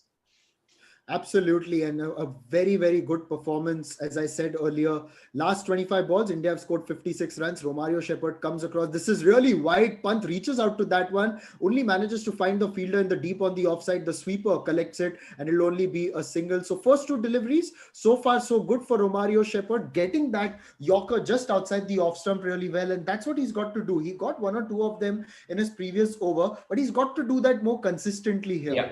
Sunrisers also would be watching this really closely because he's one of their players this season, one of the nice, promising young players, Romario Shepherd. Now, this Yorker, he's attempted again outside the off stump, but this was really wide. But Nishad, interesting that you talk about the IPL bit, and I think something like an IPL stint will actually help him hone his skills a lot better, because not only will he be playing across different pitches across India, but he'll also be bowling against a massive mix of international and local batsmen. So if that does not hone his skills, nothing will. And we've seen over time how bowlers have really, really flourished after stints at the IPL. And having said that, Venkatesh Iyer is absolutely clean bowled, brilliant, brilliant Yorker by Shepherd. We were just talking about the fact that he's trying to bowl his lengths and line right, and that's spot on, straight down the middle. Venkatesh Iyer plays all over it. His off stump goes for a walk. So does Venkatesh Iyer. Back to the pavilion. India lose their 5th wicket. Nevertheless, a very good performance by Venkatesh Iyer. 18 balls for his 33, a strike rate of 183, taking India past 180 now. With 3 balls remaining, that the target of 190 seems a little bit ahead. But it's all a matter of 2 shots, 2 big shots, and now you've got to see whether Deepak Chahar can get it. I think Chahar will be sent in ahead of a Harshal because, as you know, that Chahar has batted really well for India in his last 2 ODIs. And nearly won a game for India against South Africa. So that's true. That's true. He pulled it really close. But it is Harshal who's actually come in to bat because, I guess, Harshal probably has the scales tilting in his favor more in terms of experience, even if it's just a few matches more. So anyway, nothing to lose for these batsmen coming in now. 3 deliveries to go. Swing your bat. The classic example of using the long handle comes now. Look at the see ball, hit ball. If it goes for a boundary or a 6 or whatever extra runs you can get, so be it. If not, nothing major, and you move on to the next batsman. So 3 deliveries to go. Shepherd finally feeling a little bit good about himself, I guess, with that last wicket, charging in to bowl down. Yes, and Harshal has managed to keep that Yorker out towards mid-wicket and will take a single and get Pant back, who's on 49. So, and I think that's a smart move, absolutely, Nishab. The fact that he did not try to hit it too hard or try to create something magical, give the strike back to the guy who's set, which is Pant, and Pant is on 49, like you just rightly said, 1 shy of a 50, and it's been a 50 which has been a while in coming. So that will do him a world of good as well, because he hasn't been amongst the runs of late. But like we were talking about it earlier, he's not really been responsible in the way he's played innings and all. Today has been a different ball game. We've seen a side of him which the Indian think tank, I'm sure, will be appreciative of. Yes, and Pant batting outside the crease, trying to get that Yorker on the full. And Romario Shepherd comes in. This is outside the off stump. Pant manages to get back towards it as he hits it down the ground, straight back past the bowler, and he'll get 2 runs for that. So India's score with that moves to 185. Pant gets his 50 of 27 balls. It's been a very good performance by Rishabh Pant. It's only his 3rd T20 international 50. And I think a good contribution. Now, for the bowler and batter both, trying to finish this off really well, because Romario Shepherd so far has bowled an extremely good over, extremely good lines, getting those Yorkers in consistently, and Pant would want to finish it off with a flourish. Well, he tried to mow the ball, the bat across everything. I don't know what he was trying to do there. He threw the kitchen sink at it, managed to get only a single. India finish on 186 for 5 in 20 overs at a run rate of 9.3. Pant finishes 52 not out of 28 deliveries. Harshal Patel came in just for that 1 delivery, took a single of the first ball. West Indies need 187 of 20. Game on, guys, because it's not going to be easy for India bowling on this pitch now with the dew factor in. And if West Indian batsmen, the top order especially, can play anywhere close to the potential that we know that they can, we are in for a very, very good second half. Absolutely. After being put into bat, India's innings was majorly guided by Virat Kohli, who scored 52 of 41 balls, looked really good. But in the middle, it was Roston Chase who bowled a really good spell, the off spinner getting 3 for 25.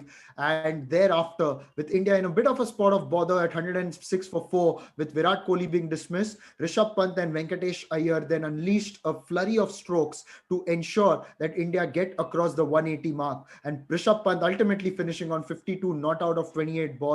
And Venkatesh Iyer with 33 was the other major contributor. So all to play for in the run chase. What we are going to do is, with the teams taking a break, we'll also take a break here and we'll be back really soon.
Welcome back, and you're with us for the live commentary of the second T20 international between India and West Indies being played at Eden Gardens, Kolkata. The first over of the West Indies reply has just gotten underway, and West Indies are just off the mark with Brandon King getting off the mark with a single of the second delivery of the innings. Bhuvneshwar Kumar has started off the proceedings. West Indies are hot in pursuit of India's total of 186 for 5, for which the big contributions came from Rishabh Pant and Virat Kohli. With me is Nishad Pai Vaidya, my friend and colleague. Nishad, welcome back to this broadcast. Interesting change in prospect. Absolutely interesting, and I'm looking forward to seeing the power in the West Indies lineup coming to the fore. Kyle Myers, the man who made history on Test debut, is batting at the moment, and he's defended the third ball quite solidly. So last year he was known for his feats in Test cricket because he scored that big double hundred in the fourth innings run chase in Bangladesh and won the game for his team. Here he's now in a different format, but he seems to have the goods to really play the shots. A big muscular man. I think he can really muscle the ball across the ground, and I'd want to see that strength come to the fore today. But the field that India have set for him, there's a square leg and fine leg back, the only two men out in the deep, all others are around, and you've got one slip in place, and Bhuvneshwar Kumar running in towards Kyle Myers. This is down the leg side wide, and Pant has missed that. That has gone for 4 byes as well. 4 wides, and so a plus of wide. So it is a costly start for Bhuvneshwar Kumar. He needs to get his radar right. He needs to get his line right. He's under pressure, a big time pressure to retain his place. Oh, why would you call that a wide? Why is that a wide? It went between the legs of the batter. No, it didn't go between the legs. Just see that. Just did it not go? No. Oh no! Yeah. I got there was an optical illusion for me. I thought it went between. No, but you know what, Chandresh? A little bit of a good sign there. I could see a good movement with that delivery. So if he gets his line right, again, now this one's on the pads. Kyle Myers, I don't think got any bat onto it. Lobs across to the leg side, and it is a leg by. And yes, I think a bit of movement on the 4. And I think if Bhuvneshwar Kumar can persist with that and get those good lines and lengths, he would surely be really effective here. Absolutely right. The score moves along to 7 without loss. Just the kind of start West Indies needed. Just the kind of start Rohit and India didn't need. Remember, 186 for 5 is what India put up, and they are in pursuit of 187 to level the 3-match T20 international series as Bhuvneshwar Kumar comes in once again. This time outside the off-stump, beats him. A rising delivery there. A very good bounce that Bhuvneshwar Kumar extracted from this pitch, and no damage done, no run taken. The speeds in this first over has been in and around 125 to 130 mark for Bhuvneshwar Kumar.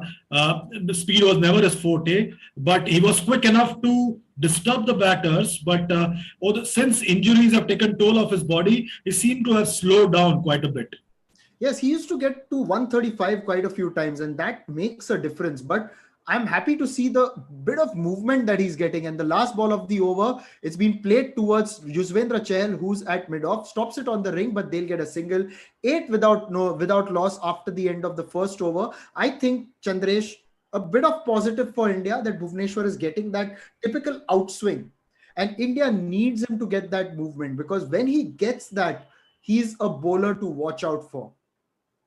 Absolutely. Bhuvneshwar Kumar is a key component of this T20 lineup. And just imagine what it could be if you have Bumrah fit and available. You have the other bowlers in place already. Deepak Chahar, Shardul Thakur sitting out. There's Harshal Patel, who's a terrific T20 bowler. So India's got plenty of options in the T20 format. And Bhuvneshwar Kumar will be a vital cog in this lineup. Like we keep saying, there are 2 big T20 tournaments this year, the Asia Cup and the T20 World Cup to be held in Australia later this year. The target's the T20 World Cup, and everything's building towards that. And I think that Bhuvneshwar Kumar's form and fitness could well be a key component for India, and could prove to be a big help for the Indian captain Rohit Sharma as India attempts to win its first ICC title since 2013 Champions Trophy. So the second over, Deepak Chahar is coming on to bowl to Brandon King. Let's see what happens. Oh, just outside the off stump, plays and misses that one. Completely beaten there. A very good start for Deepak Chahar. And Deepak Chahar had the measure of Brandon King in that third ODI at Ahmedabad, set him up with those deliveries moving. And this one leaves the right-handed Brandon King just outside the off stump. He tries to play across the line onto the leg side, but of course does not make any contact. It wasn't quite the right shot to play, but Deepak Chahar, as I told you, had worked him out in that last game at Ahmedabad. And it was a very good spell to see because he was getting them in, surprising him with a couple of deliveries that came in and then got them out and finally managed to get that wicket. So it was a good battle on straw, but here there's not enough time for that battle. Both batter and bowler have to go for the kill right away. Outside the off stump, little bit of width, but Brandon King doesn't manage to smash that away. Goes through to the wicketkeeper, no run. The pressure of the dot balls telling on Brandon King right away. Remember, the chase is 187, and this is just the right kind of total for West Indies batters to show their power. And the overall strike rate for Brandon King in T20 internationals is 128, while Kyle Mayers bats with a strike rate of nearly 148. So both these batters are known for their big hits, and they would want to show what they're capable of with this chase, and they want to make the most of the power play. And so far, the score's 8 for no loss. We're in the second over as Deepak Chahar gets ready to deliver the third delivery of the second over. And he's going to be bowling to Brandon King as Deepak Chahar runs into ball the third delivery, and Brandon King this time plays that on the offside quickly. Goes through for a single as the score moves along to 9 without no loss. One big factor, Nishad, we can already see the deuce setting in. That's going to be a big factor with India having two main spinners in Chahal and Bishnoi. How that's going to impact them, that's going to be a crucial factor to decide the fate of this match. Exactly. We are seeing a lot of dew. And you know what? I'm also going to remind our viewers that this is Digital 2 Sports. Follow us across all the social media platforms, and you can see them on the screen right now, but our YouTube channel in particular. Press the subscribe button and of course hit the bell icon so that you'll know when we go live. The next ball just outside the off stump to the left-handed Kyle Mayers, and he's defended it to cover. There will be no run. But Chandresh, also to remind our viewers that on Digital 2 Sports, you can also go and listen to the commentary in Hindi and Urdu of the Pakistan Super League. Tonight's game is between the Karachi Kings and Lahore Qalandars, which is a rivalry because Karachi and Lahore have traditionally been rivals when it comes to cricket, and we know what that's about, and that rivalry has moved to cricket. So that is another video that our followers can obviously watch. But of course, right now on this video, we are talking about India versus West Indies, chasing 187. West Indies are 9 for no loss in the second over. Full toss that has been hit by Kyle Mayers, but there is a deep mid wicket. Virat Kohli fields it and allows only a single. 10 without loss, West Indies in the second over with the last ball to come. Yeah, this has been a very good over by Deepak Chahar. Just 2 runs in this over of the 5 deliveries that he's bowled so far. In this, the second over of the match. It's been a quiet start for West Indies by any stretch of imagination. And Brandon King will feel the pinch of this quiet start. Let's see how he reacts to the next delivery by Deepak Chahar. The final delivery of the second over as Deepak Chahar runs into ball to Brandon King. The ball this time plays that one down the ground. A fantastic boundary straight down the ground. And what a way to end the over. 14 without loss after 2 overs. Kings moved on to 7 of 8 and Kyle Mayers still on 1.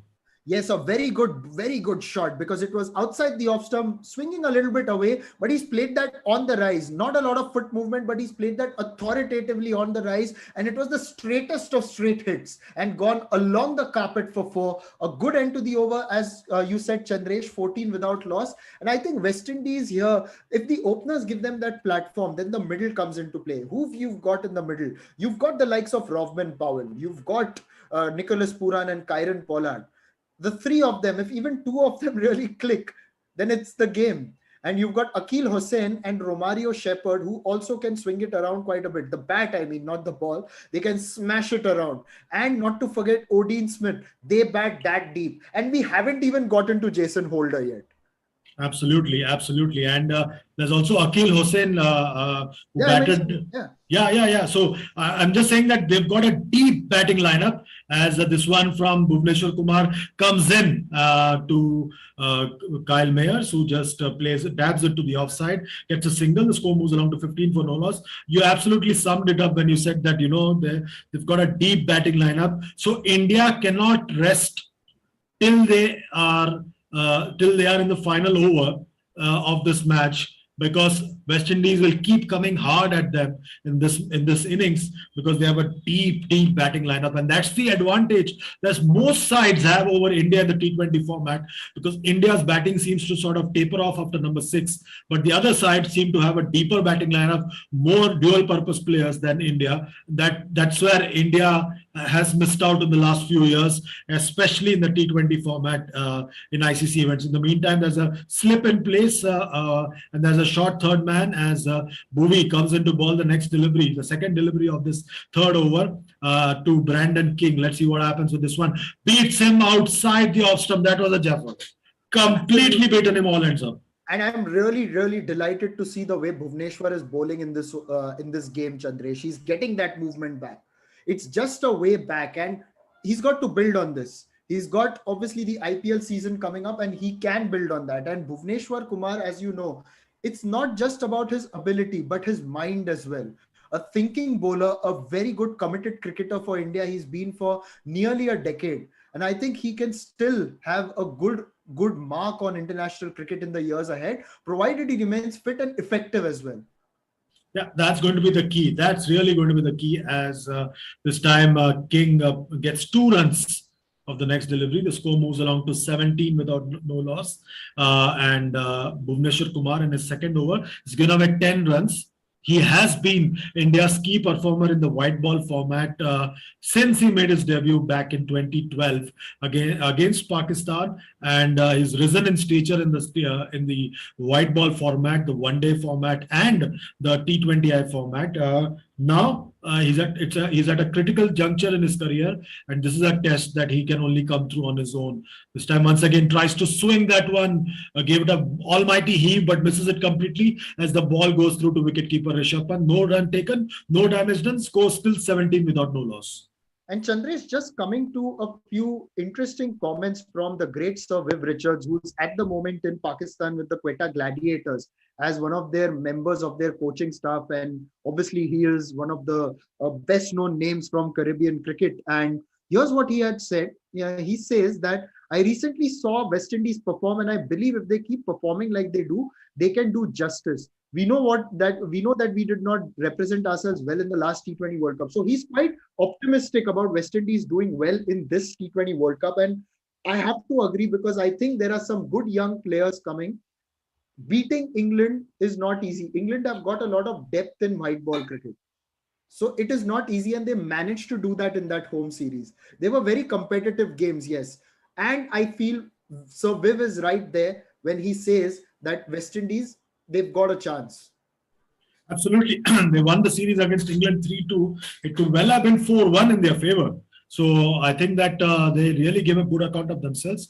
It was obviously not the first string English side, because you had the likes of Ben Stokes and Josh Butler missing out. Morgan got injured midway through the series. But still, it's a creditable effort, as slaps that one does Kyle Mayers through the covers, and the ball races to the boundary. What a way to end over number 3. 22 for no loss. Kyle Mayers on 6 of 6 and Brandon King's 10 of 12. This has been a good start for West Indies. What a start. And look at the way he played that shot. You could see that Caribbean power, the Caribbean elegance, all in one, when he managed to cut that past the cover and the mid-off fielders and go through to the boundary. And it sped away, Chandresh. It really did. And this is what we have to see from the West Indies batters. So far, those shots, they've shown that they have it in them to really attack the Indian bowling. And it's going to be good to see the contest that lies ahead in the remainder of the power play overs. So 3 overs still remain in the power play. West Indies, I feel, would want to maximize this, of course. Absolutely, that's going to be the key one. How India reacts to this approach by the West Indies in the power play, because that will set the tone for the chase. And so far, we've got to say that Deepak Chah has been up to the mark, but Bhuvneshwar Kumar has struggled to get going, and that's a worry for the Indian captain Rohit Sharma. Yes, that's a worry. That's a worry, definitely. Bhuvneshwar was getting that movement, but I think went a little bit too full on that one. And India have got to see what role he will play for them. If he continues to show these signs and they believe he can contribute, why not give him that run?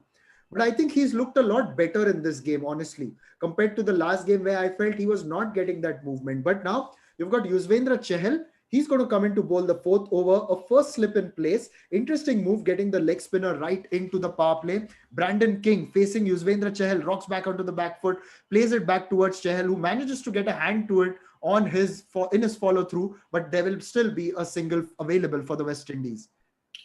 Scores moved along to 23 without no loss. Interesting move by the Indian captain to bring in Yuzvendra Chahal in the power play. One of the two spinners that India has in its lineup. And we have Chahal bowling the fourth over. It'll be interesting to see how Kyle Mayers looks up to this challenge as Chahal comes in to bowl the next delivery to Kyle Mayers. And here is Yuzvendra Chahal. This time plays it on the leg side. Does Kyle Mayers towards the deep mid wicket. Just a single as the score moves along to 24 for no loss. We have the fourth over. Remember, India set a target of 187 for West Indies, and so far 24 for no loss. And you can already see that dew is a major factor here, as the Indian bowlers and the fielders spend a lot of time in trying to dry up the ball using the towel and using their shirt. They want to make sure that there is no issue with the gripping the ball, because that's going to be the key factor for the spinners here in this chase. Yes, it's going to be the key factor here. And you can see the field that set up a mid-wicket's gone out, and long off is also outside the circle. And a little bit of a test for the West Indies openers. I think Rohit Sharma wants to see how good they are against the spinners as well. Yeah, that's going to be that's an interesting battle, as once again King runs through for a single. And the score moves along to 25 for no loss. Kings on 12 of 14. Kyle Mayers is on 7 of 7. And Chahal is bowling his fourth delivery. This time he'll face up to he'll bowl up to Kyle Mayers, the left-hander, and so it's going to be interesting to see how the challenge, how he faces up to the challenge as Chahal comes in. This time plays it off his legs, and the ball goes towards deep mid wicket. There's a fielder there. Ravi Vishnu is the fielder. Just a single. The score moves along to 26 without no loss. Kings on 12 of 14. 8 runs to Kyle Mayers. We've got 6 extras so far. And the chase for 187 is well and truly on. This has been a good over so far by Chahal, considering that he's bowling in the power play. He's taking on the responsibility of bowling in the power play, being the senior spinner in the lineup, as Chahal comes in to bowl to Brandon King.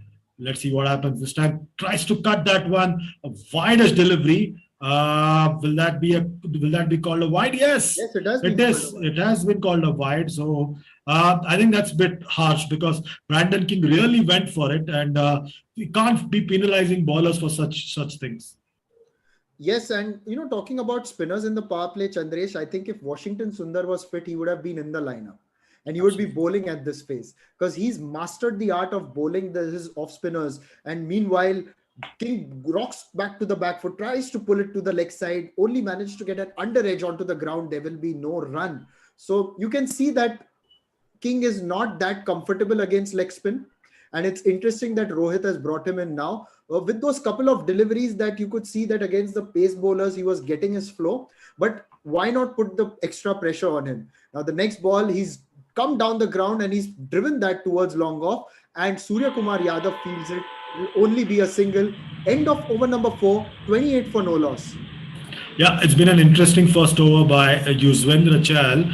At the end of the third over, the score was 22 for no loss. So he's given away just 6 runs in his first over, including a wide. So that's the kind of pressure that Captain Rohit Sharma, beg your pardon, was keen that the bowlers exert in the power play, and Chahal's done the job in his very first over. It remains to be seen how the other bowlers respond to this challenge that faces India in this match as they try to defend 187 in this second T20 international. Remember, India is leading the three-match T20 series at 1-0. A win here will seal the series for India, whereas a win for West Indies will level the series and keep the series alive on Sunday during the decider. And Chandresh, I'm really also looking forward to the Sri Lanka series because you see the kind of cricketers Sri Lanka has produced of late, particularly in the T20 format. I think there's a lot to look forward to from that tour. Absolutely, there are some exciting players in that Sri Lankan lineup. One name that keeps standing out is that of Vanindo Hasaranga. He's going to be a player to watch out for. And also their captain Dasun Shanaka, there's Dushman Chamira, there's Bhanuka Rajapaksa, Patum Nisanka. Some very interesting names to look forward to. And Mahesh Theekshana as the spinner as well. Yeah. He's been picked up in the IPL as well, Mahesh Theekshana, by Chennai. Absolutely. Bowlers. So we hope that there's a resurgence of sorts from Sri Lanka cricket, and because there's a lot of talent. Now it's just about managing that talent, and the fact that after years, Sri Lankans were regular features in the IPL until 2013 when you had the likes of Mahela, Sangha, Dilshan and the others. Meanwhile, this has been defended by Brandon King towards the offside, and quickly he's run across for a single. Deepak Chahar bowling his second over. And yes, Chandresh, just to look at that sort of a lineup, I think from there, it was only Thisara Pereira who who featured in a couple of IPLs after that. Asela Gunaratna, I think, came across for one. Akila Dhananjaya came for one. But that Sri Lankan representation wasn't around as much. It is only from last year that, again, this talent has been recognized. And it is good to see Sri Lanka getting that group together. And we saw that during the T20 World Cup, they may not have made the semi-final, but they showed a lot of promise. And again, another single of Deepak Chahar's bowling as Myers defends this towards the offside.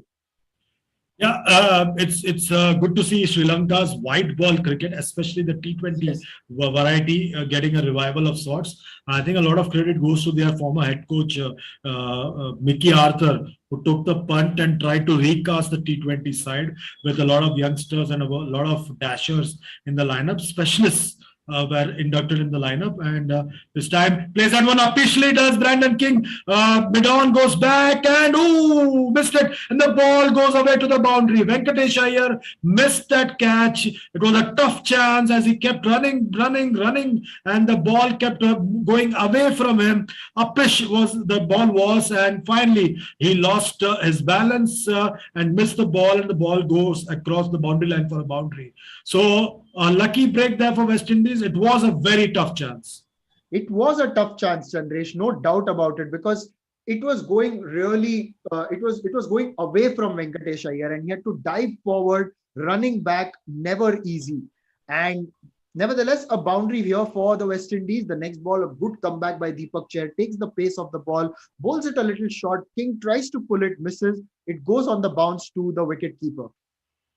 Yeah, and once again, just a reminder that West Indies are chasing 187 for a win so that they can try and level the three-match series. And next week, 24th of February onwards, starts the Sri Lanka tour, where Sri Lanka will now first play the T20 internationals. Makes sense because they're currently playing in Australia, and there are two test matches, one in Mohali and the second one in Bengaluru, which will be a day-night match, will be played after the T20 matches. In the meantime, Deepak Chahar now runs into ball. The fifth delivery of the fifth over to Brandon King. This time pulls that one at mid-wicket. It's been fielded. So one more dot delivery. So the pressure is now on Brandon King. He wants to make something happen. Remember, the power play is still on. 7 more deliveries to go in the power play. So the West Indies are trying to make the most of this, the power play of this innings.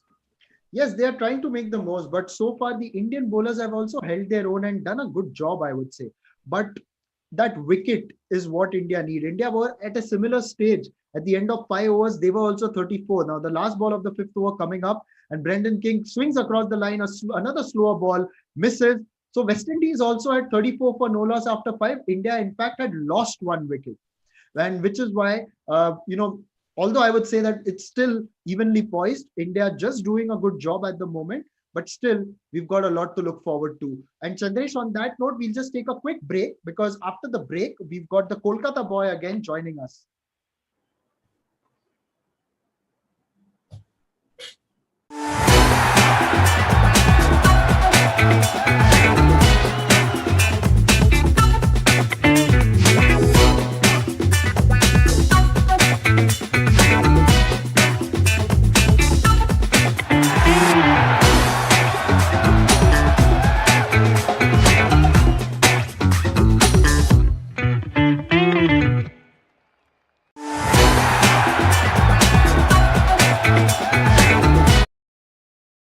Welcome back after the break on Digital 2 Sports, a joint venture of Channel 2 Group and One Digital Entertainment. We are bringing you live commentary of the second T20 international between India and West Indies. India leads the 3-match T20 series 1-0, and West Indies right now are in the chase, are in pursuit of 187 as Yuzvendra Chahal comes into ball, and this time plays that one officially. Does Kyle Mayers and an easy catch. So India gets their first wicket.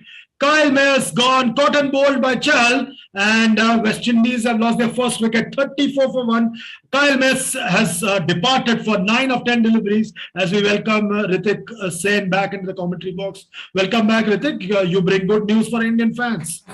So it seems, and again, within the power play, Chahal coming in to bowl his second over, simple, easy return catch back to him, very well bowled, held the line back. Obviously, has had a plan which has worked. As you can see, Rohit and Chahal hugging it out with each other. Great delivery. Kyle Mayers has gone for 9, puts West Indies in a little bit of a bother, losing their first wicket within the power play. Runs-wise, I don't think they're still too far off. 153 runs needed of 89 balls is not a major task these days in T20 format. But it'll be interesting to see now with the new batsman coming in, how can they pace the innings and take this chase on to a more respectable total?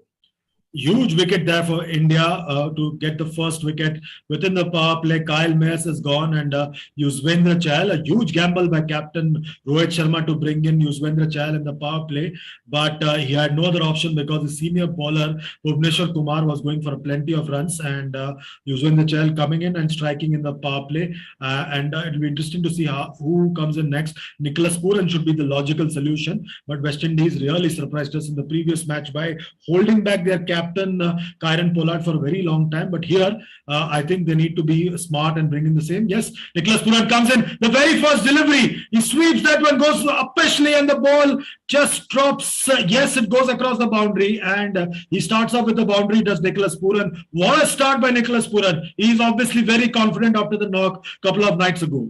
Yeah, absolutely. But if you look at it, he hadn't actually timed it all that well. It still went up a lot higher than the distance he wanted. He obviously wanted to plonk it over for a 6. So it just bounced a foot or two inside the ropes. But Pooran has obviously made his intentions very, very clear. He's coming on the back of a very, very good innings in the first match. So he wants to take that momentum forward. As we see his stats, 56th match, 1,074 runs already. So he's obviously been around a bit in the T20 format and has shown his mettle. Very exciting player once he gets going. So it'll be interesting to see how he paces the innings out moving forward from here. Yeah, that's going to be the interesting bit for me over here, how West Indies paces their innings from here. And the score is now 38 for 1. We are in the 5th over, one more over to go in the power play. And India will be happy with the kind of start they've had in this innings. The 4th delivery now. Once again, Chahal plays that one, slaps that one, does Brandon King, but the ball goes to deep mid wicket. Ishan Kishan's position just for that shot. He gets a single, and the score moves along to 40 for 1. in the sixth over. Two more deliveries to go in the power play. So far, it's been a sedate start for West Indies. They would be hoping they would have hoped for a better, quicker start as they attempt to overall India's target of 186 for 5. But India's kept them in check to a large extent. Yeah, it's been an interesting move, Chandresh, if you look at it from Rohit's point of view, that he's got the senior spinner of the two leg spinners on to bowl in the power play, because obviously Chahal has that experience which Bishnoi does not have at the international level. So to get somebody like Chahal in, put the brakes on. Chahal has already picked up a wicket in this over, though he's gone for 7 runs so far. It is great for India. It puts the West Indians on a little bit of a back foot. They can't immediately start throwing their bat around. And then post the power play, it'll obviously be a good time to bring in somebody like Bishnoi back into the frame. Yeah, 7 runs from the sixth over and a wicket. So it's been a very good spell so far by Chahal as he comes in for the last delivery of the power play. This time traps him right in front. Huge appeal there, and he's been given out finally. Huge appeal. He has been given out on the pitch by the umpire. Virendra Sharma has given him out. I'm not sure whether the batsman is looking at going for a review. Yes, they have reviewed it. The batsman obviously feels that he hasn't connected or touched the ball in any way. But the players seem very, very confident. Virat Kohli seems very, very confident as well. He's obviously gone up already and spoken to the players. And by the body language, it seems like the Indian players are very, very sure that they've got this. It's interesting to see what comes up on the DRS now. Very close to the bat from what we can see from the initial replay. It'll be good to see the Snicko coming into play and whether there was any fine tickle. Maybe it's too fine for even the batsman to realize. And that tends to happen as well. So, that's going to be the interesting one here for the third umpire. I think the fielders are taking the position already. Let's see what happens. I think the call, the ultra edge should confirm the decision. The keeper was very confident. Yuzvendra Chahal was very confident. They both felt that they got a tickle there. Let's see. The ball just passes. No, just a minor deflection on the radar. I don't think it's strong enough. I think it's a very faint edge, if ever there was one, because it's nowhere close to the pad. There could have been no other sound because the ball's far away from the pad, the bat's far away from the pad. So if at all, there's got to be a very minute edge, and the umpires. It's a very it's almost like a murmur or a whisper, right, on it. So if at all it would have touched, and is the third umpire going to overrule that in the batsman's favor? Most probably, but we'll wait and see. Yes, it's been overturned. It's not out. Probably a fair decision, if you ask me, given the fact that there was very, very negligible snick, if at all. So 6 overs done. The power play is done for the West Indies, 41 for 1. And sedate start by the West Indies, I would say. India have bowled well. But having said that, I don't think, Chandresh, that we have resolved that problem that we were talking about earlier, which is Bhuvneshwar Kumar at the top of the order, bowling at the top of the order. Again, Bhuvi has not exactly looked the best when he's come on to bowl today as well. Yeah, I think that's a worry for India in the T20 format, but not for too long because they'll have their senior pro Jasprit Bumrah back next week for the T20 series against Sri Lanka. It's not a problem that they can't surmount. They have plenty of options. This is just a series where they're trying out a few combinations here and there because remember, the big targets, the T20 World Cup scheduled to be held later this year in Australia, as Harshal Patel comes in to bowl the 7th over, and he'll start off by bowling to Nicholas Pooran as Harshal Patel comes in and pulls that one, the first delivery once again, and the ball goes across the boundary line for a huge 6. So what a start. It's gone all the way for a 6. Yeah, so that's a big start once again by Nicholas Pooran, and what a start to the Harshal Patel over, and Harshal Patel digs that one in, and Pooran equal to the task as he pulled that one over the square leg fence for a huge 6. Yeah. So that 6 takes the score up to 47 for 1. They're in the 7th over as West Indies are looking to chase down India's target of 186 for 5. And this is a very, very exciting batsman, as we've spoken before, Chandresh. Puran loves to play shots, has played enough T20 all around the world to know what is needed at any given stage of the innings. So he's all set, and he's cracked that again. The next one, square cut brilliantly for 4. The fielder down a third man had no chance to come around and cover it. With that, Puran's moved on to 16 of 5 with a 6 and a 4 of the first 2 deliveries. Pressure completely back on Harshal Patel, having gone for 2 boundaries, one 6 and a 4 in his first 2 deliveries. And brilliant shot again by Puran, perfect balance. You can see he knew exactly where he wanted to hit it, rolled his wrists over the ball, cracked it down the ground for a brilliant 4. And once again plays that one defensively, does Puran, and the ball goes towards point.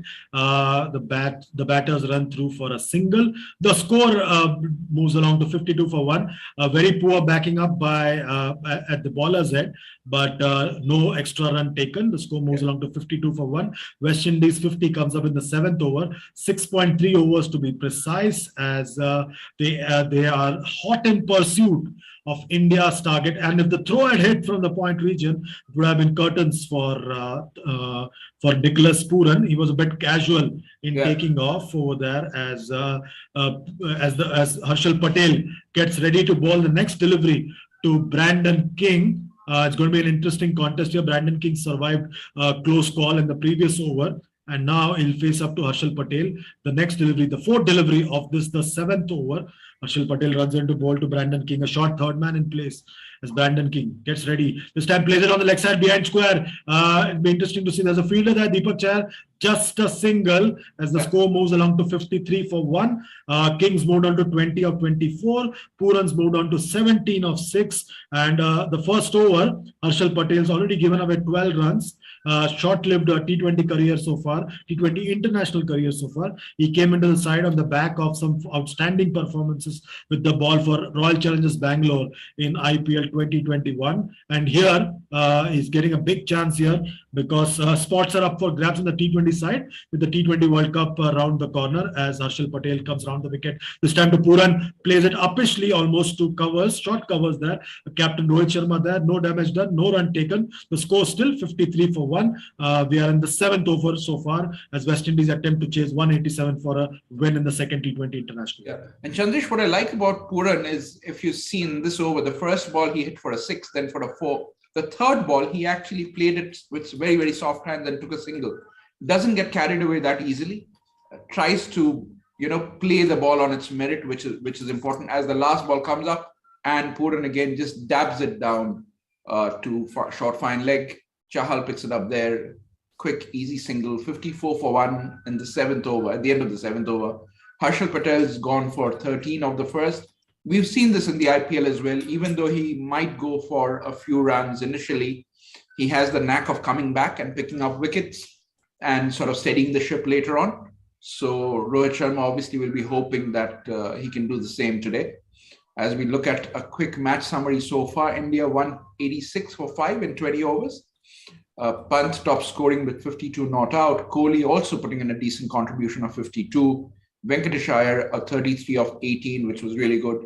Roston Chase was a pick of the West Indian bowlers, 3 for 25 off his 4. Cottrell then taking 1 for 20. We were surprised a bit that Cottrell did not actually finish a spell. Instead of Shepherd going for the 3rd over, Cottrell might have had the last over to bowl in India's innings. In terms of runs, 130 odd runs more, 133 to be precise, in 13 overs. Not massive in terms of runs, but the important thing will be how do West Indies pace the innings from here on. Absolutely, absolutely. And that's going to be the key for West Indies as Chahal comes in for his 3rd over. Interesting that the captain Rohit Sharma is using up Chahal in this fashion. A new approach with Chahal here as the score moves along to 55 for 1. We're in the 8th over. Chahal is bowling his 3rd over. He's picked up a wicket and given away 14 runs.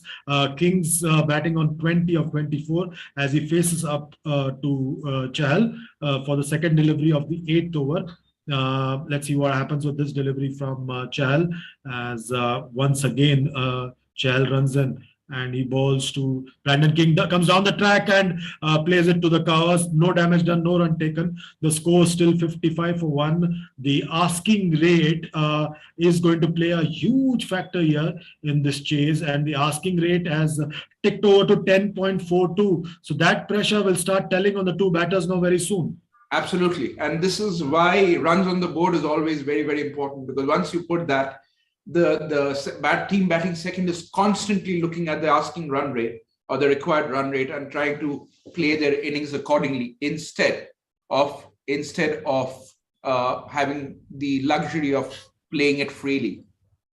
Yeah, absolutely. It's 56 for 1. Chahal constantly wiping the ball with the towel and his shirt, and as dew has set in a big way at the Eden Gardens in Kolkata. 56 for 1. King is on 21 of 26. Pooran's on 19 of 9. Chahal's bowling is third over, and this time plays that one defensively. Does Pooran? He's very smart. He understands that Chahal doesn't have too many deliveries left in this match. So he needs to be very careful while facing up to Chahal and not throw his wicket away at this stage, because you just have the inexperienced Ravi Bishnoi to come in next, and possibly a few overs for Venkatesh Iyer as India tries to juggle around with Bhuvneshwar Kumar's overs. Once again plays that one on the leg side, gets a single to deep mid wicket as the score moves along to 57 for 1. We are in the 8th over, one delivery to go in the 8th over, and Chahal's bowling is third over. Has given away just 16 runs in 2.5 overs thus far. Yeah. And Chandresh, it's an interesting point that you sort of touched upon. If we can just go back to that, the fact that Rohit Sharma is sort of persisting with Chahal for a longer spell. This is his third over already.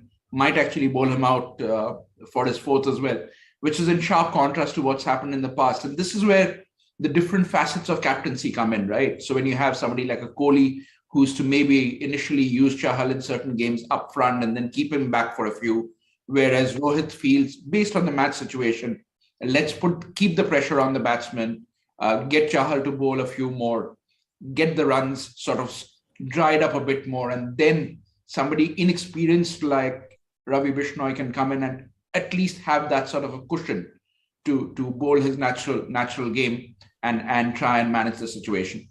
In the meanwhile, Charles bowled a wide delivery, an extra run, extra delivery as the very next delivery, the final delivery of the 8th over. Brandon King punches that one down to the long on region, just a single to end the over. Over number 8 done for West Indies. The score moves along to 59 for 1 after 8. Charles bowled 3 overs for 18 and taken a lone wicket to fall thus far. And the other bowlers to be used so far are Bhuvneshwar Kumar, who's bowled 2 overs for 15, Deepak Chahar, who's bowled 2 overs for 12, and Harshal Patel's bowled the solitary over and given away 13 runs. It'll be interesting to see if Captain Rohit Sharma brings in the young Ravi Bishnoi in right away or waits till the halfway mark to start off with Ravi Bishnoi. Remember, Ravi Bishnoi was the man of the match, player of the match in the first T20 international, also his debut T20 international. So he's got the confidence, he has the ability. Remains to be seen if he can follow up that performance with another spell here for his captain. But the factors going against him are and Chandresh, like you were just mentioning, and we were talking about the fact that once the power play is over, he'll probably come back. Ravi Bishnoi is actually back to the attack to bowl. To start off proceedings from his end today, and that's the first ball and a good delivery as well. Wraps King on the pads, and no run taken, 59 for 1. The fact that the run rate now, the required run rate is 10.6 and 10.7. Going forward for the next 12 overs, that's actually a fairly tough task, because that will keep on climbing if you don't get enough boundaries and stuff. So the pressure is anyway going to be back on West Indies, and that can work to Bishnoi's advantage. That said, a lovely delivery. The batsman goes for a wild swing, misses it completely. The ball actually misses the stumps very, very closely as well. If you see that wasn't far away from the off stump. That just wasn't far away from the off stump. Yeah, and you can sense that something's got to give because Ravi Yeah, Bishnoi is that kind of a bowler who makes things happen. His bag of tricks are pretty big, and this time comes down the track. Does Brandon King? The ball soars up in the sky, and there's a fielder there at long on. You could sense something's got to happen, yeah, and there absolutely. he is. Strikes the second wicket for India as Brandon King is dismissed, going for a big strike, and as he gets caught at the boundary, India gets the second scalp. Ravi Bishnoi strikes off his third delivery, and the first man to congratulate him is a senior pro, Yuzvendra Chahal, as India celebrates the dismissal of Brandon King. The pressure of the asking rate was telling, but there was no pressure on Surya Kumar Yadav as he snapped up an easy catch to dismiss Absolutely. Brandon King. And exactly what we were talking about, Chandresh, the fact that because the pressure was building to continuously score 10, 11, 12 runs over the last 12 overs is not going to be easy.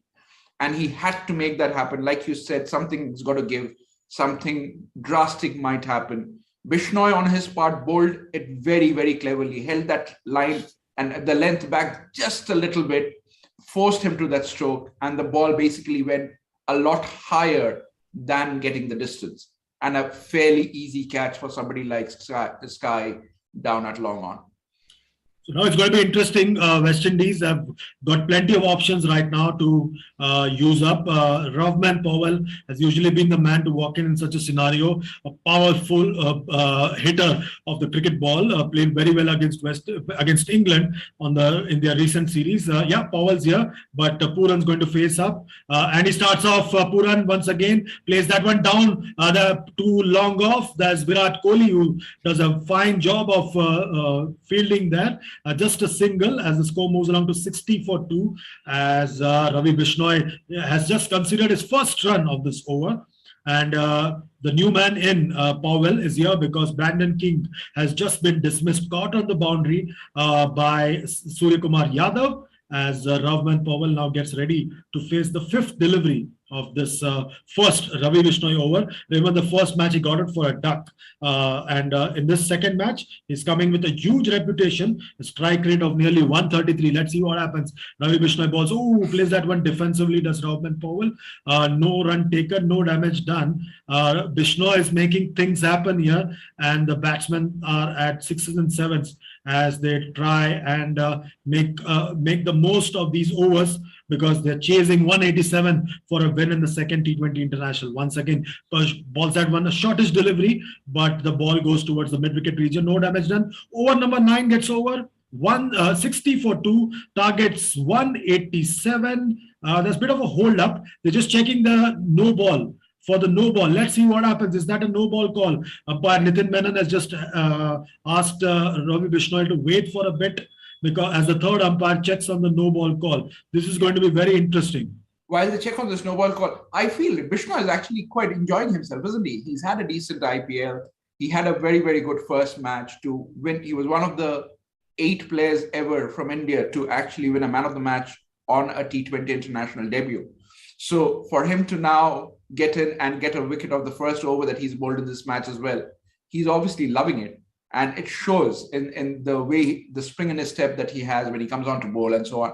And it's going to be a tough challenge for the West Indians, because he's still pretty much fairly unknown territory when it comes to the West Indian batsmen having faced him. They haven't seen a lot of him, except some who played him in the IPL. Absolutely, and not all of them. Probably at the end of this season, upcoming season, quite a few of these guys in the West Indies lineup would end up playing Ravi Bishnoi as Chahal comes in for his final over. The 10th over of the innings, pulls that one, does Pooran, but there's a fielder there. Ravi Bishnoi misses that one. That was an easy chance in the deep. He should have probably grasped that. The look on Chahal's face told a story. He felt that Ravi Bishnoi could have taken that catch. The ball goes, it was in his hand and he dropped it. It was a fairly easy catch in the deep. It came in and just popped I think out. It just sort of popped in and popped out, right? These are the sorts which either stick or they don't. He got it covered. He was in line with the catch, but somehow hit the hard part of the hand. His hands were obviously a bit too hard instead of keeping them soft. And it just hit the palm of the hand and popped out immediately. he must be feeling terrible as well. To drop a catch off a fellow leg spinner can't be easy.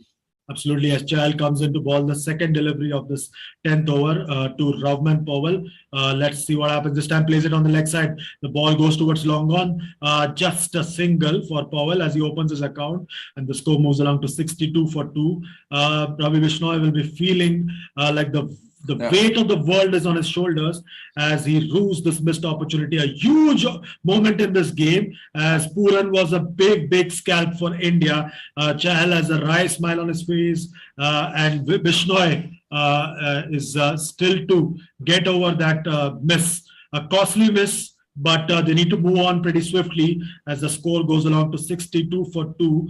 And once again, Chahal comes into ball to Pooran. This time, once again, officially, the ball now this time soars over the deep mid-wicket region for a huge six, at least 10 rows back. And what a way for Pooran to rub salt into a lot of wound as the score moves along to 68 for 2. Pooran's moved along to 28 of 14. He looks in red-hot form.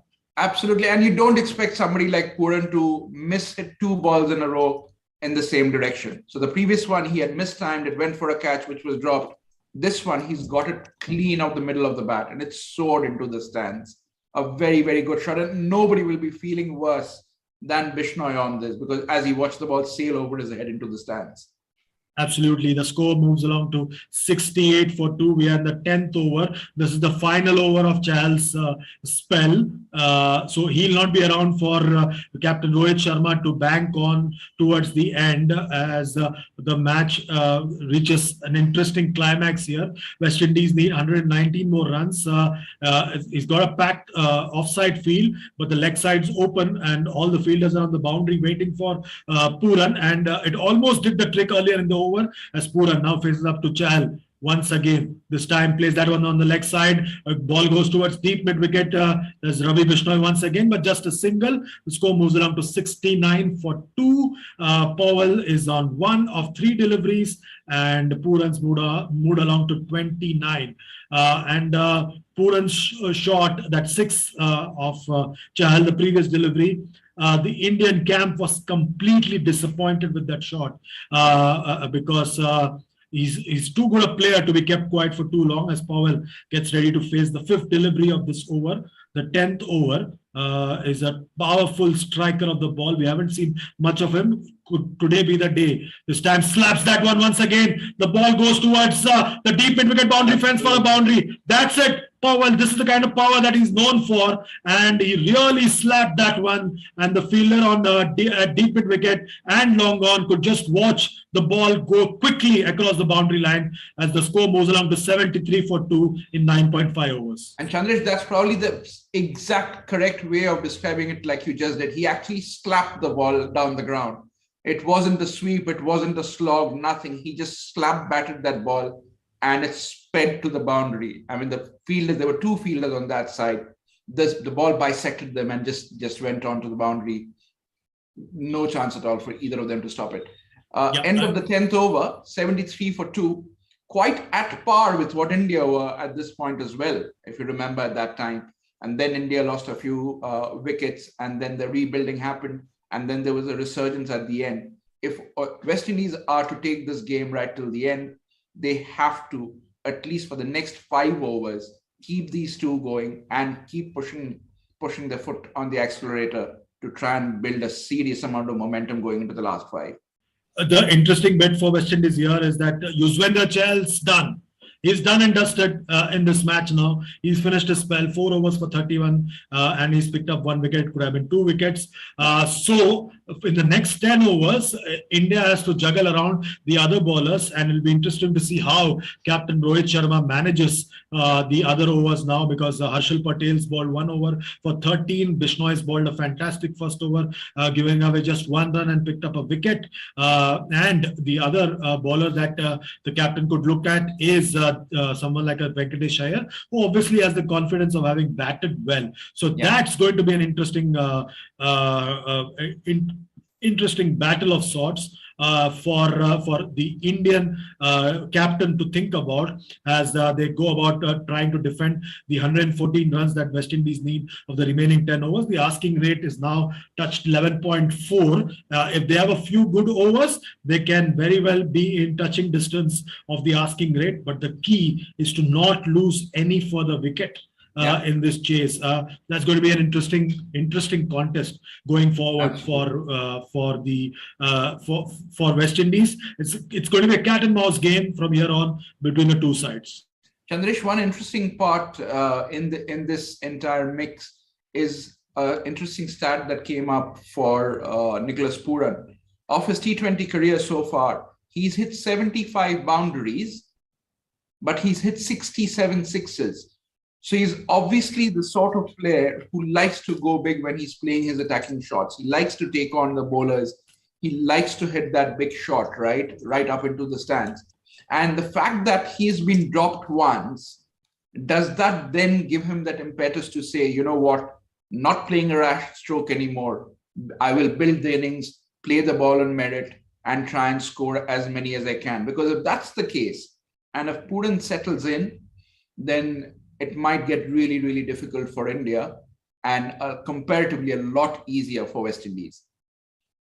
Absolutely. It's going to be an interesting chase. Like I said, they've got enough and more depth in their batting lineup. There's still Roston Chase to come, Kieron Pollard, the captain, Jason Holder, Akhil Hossain, Odin Smith, Romario Shepherd. So they bat right up to number 10. So India cannot relax one bit as Ravi Bishnoi comes in for a second over, the 11th over of the innings, and tries to pull that one. Does Nicholas Pooran misses that one completely. No damage done, no run taken. Pooran still on 29 of 16, and West Indies is on 73 for 2 in the 11th over. Powell's 5 of 5, and you can sense that something's got to give here, something's got to happen. And Pooran's not the sort who's going to stay quiet, right? He will go and try to play a shot. Again, the second ball he tries to square cut, misses it, misses the edge, the ball misses the edge, goes on to the keeper. Pooran is not somebody who's going to hold back. He is going to go for a shot. He needs to in any case. When you need 114 runs or 58 deliveries, you cannot just block around. You have to go for your shots. And Pooran probably is the first amongst the West Indians who would love to play his natural game.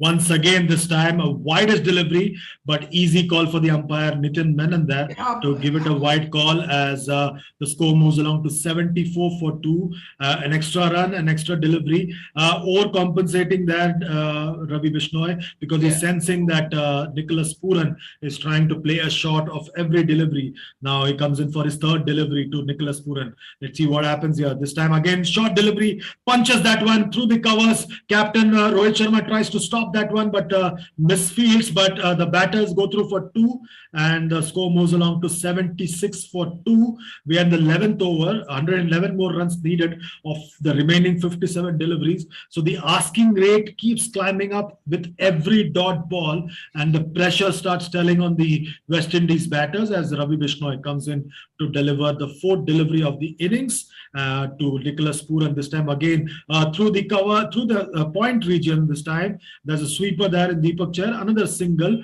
So apart from the wide, it's been a very good over so far by Ravi Bishnoi. He's not allowed the two batters to get away at any point of time. And Ravi Bishnoi has unveiled his bag of tricks quite wonderfully here at the Eden Gardens in Kolkata in this, the second T20 international as well. Remember, in his debut match a couple of nights ago, Ravi Bishnoi was the player of the match as he picked up 2 wickets. And here as well in the first over, he picked up a wicket.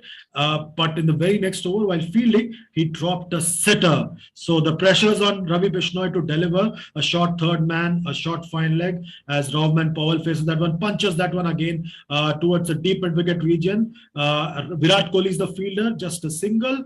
The 10.5 overs done. One more delivery to go in this over as the score moves along to 78 for 2. At the same stage, India was 83 for 3. Pooran's on 32 of 19, Powell's on 6 of 6.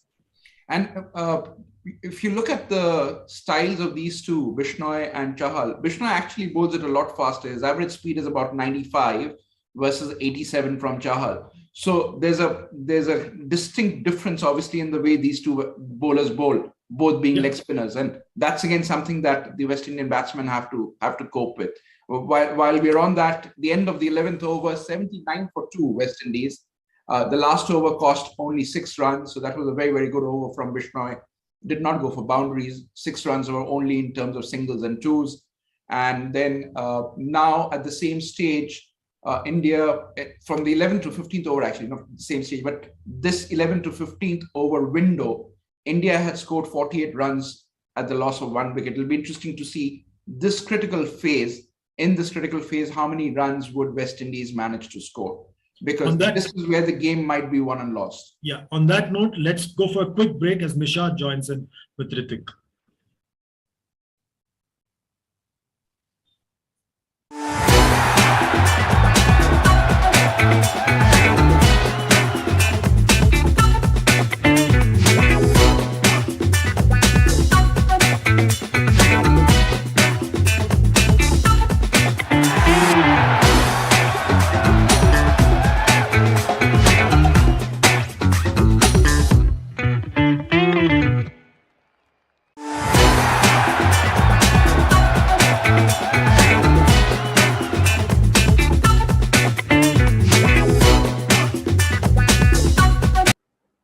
Nishad, welcome back. And you've been welcomed by Nicholas Pooran with a lovely 4, swiveled across the stumps, straight into the square leg boundary. Nicholas Pooran seems to be enjoying himself on this track, and he's playing himself in really well. He's already had a life, so he's trying to make the most of it. Absolutely trying to make the most of it. Deepak Chahar coming back into the attack, welcomed with that 4. And let us remind our viewers, this is the Doosra Show. You're watching Digital 2 Sports. Please do follow us across all social media platforms. They are right here on your screen at the moment. And particularly our YouTube channel, hit the subscribe button just the way Nicholas Pooran hit that boundary, and press the bell icon so that you'll know whenever we go live. At the moment, we are bringing to you the live commentary of the game between India and West Indies, the second T20 international. West Indies chasing 187, 83 for 2 in the 12th over, and batting to stay alive in the series. And then on our channel, you've got other coverages as well. You can follow the Pakistan Super League game tonight, which is the big one between Lahore and Karachi. So you've got Deepak Chahar coming in for the 3rd ball, and Pooran gets the edge, and it goes down towards the... In fact, I think it's just got the edge and goes down towards Deepak Chahar. He takes it on the bounce. I have no idea what he was appealing for. Even Rohit Sharma is a little bemused with that. I think he was just trying to appeal, one, to throw the batsman off track so that they don't try to sneak in a leg by or something. It must have had some edge onto the bat because the umpire did not even flinch. In any case, the ball pitched outside leg, so it wouldn't have been out even if it had actually hit him only on the pads. But I think it's more of that tactic where you try and bemuse the batsman just a little bit and stop him from trying to sneak in a single. Exactly. And now the 4th ball of this over. This is down the leg side. He's flicked it well towards the deep, but the fielder does well to get across quickly, and Ravi Bishnoi has collected it. He was the fielder who dropped Pooran earlier, of course. He's actually quite a good fielder. Last year, he'd also won the catch of the season during the IPL, had taken a screamer at Ahmedabad. So not a very good start for him in terms of his fielding career at the highest level, because he had walked onto the boundary during the last game while taking a catch. And today he dropped a fairly regulation one of Pooran, and he would hope that it doesn't prove costly. Well, when you have players like Rohit Sharma and Virat Kohli in the squad, rest assured he'll be brought up to speed on his fielding skills. Sure, early start to his international career, these things happen. But as long as his core strength, he's concentrating on his core strength and doing that right, he will get plenty of chances to play for India. And I'm sure the rest of the elements will be ironed out as well. Yes, and the batter that we all want to see, Rovman Powell, has carted that over square leg, and that's a 6. It is the flattest of flat hits. I think it's a absolute flat 6, Nishad. It just sort of went straight through. Absolutely. In fact, Brilliant, it's a 4. glorious shot. Gone on the bounce. It's gone on the bounce, but hit with power. Yeah. Hit with a lot of power by Rovman Powell. They're checking that again. I thought it was a 6. I think it is. I think it's a 6. I think it's hit the cushion on the straight on the cushion. I think it's hit the cushion on the full. Yes. Yeah. It has to hit the cushion on the full. Yes, I think they'll just have a look. I think Ishan Kishan sort of signaled 6 as well the moment he saw it. because he was closest to the action. He saw the ball right in front of him. Yes, I think they'll have to change that and signal that a six. Even the front on angle isn't that clear. Yeah. So we'll just have to wait and see what the third umpire thinks. Yeah, that looks like it's hit the cushion on the full. The cushion just moves so brilliantly. It's absolutely stunning shot, though, right? Oh yes, there was one shot just flat batted square of the wicket. Exactly, and there was this one shot that he played during the West Indies versus England series, and he got onto one knee and carted it over mid wicket. And West Indies cricket posted on their social media pages, give us a name of the shot. And I was like, if you have to use the Hindi term, if there is ever a definition of a word called lapeta, it was that. Yeah, probably right. That's probably the best way of putting it. Exactly, and they're still undecided though. And I think just the way he connected with that one, it deserved a six. Let me tell our viewers, it was a little bit short, and Rovman Powell is very good when it comes to playing those horizontal bat strokes. And I think it's hit on the full. If you look at it definitely looks like it. It definitely looks like it's hit that purple cushion straight full on it. So it should be signal six. And a six of this sort actually gives the batsman a lot of confidence, because you know you nailed it, right? Slap bang in the middle of your bat and it's gone through for a six. Yes, absolutely. The last ball of this over coming up with Rovman Powell taking strike. Full toss. He's tried to hit that towards long on. Didn't get a lot of it. Will be fielded quite comfortably. And that's the end of the over. 91 for 2 after 12. It's actually interesting that it's been called end of the over, because in the first instance when I saw it, I thought even though it was a slow full toss, it might have been over the waist high, or over the waist in terms of height. Had that been the case, it would be a no ball, right? But it's been called an over, so I'm guessing that it was probably an illusion of sorts, and it's not actually that. No, I think what happened was that Powell was also crouching. So that too made a difference. He was crouching. Yeah, probably.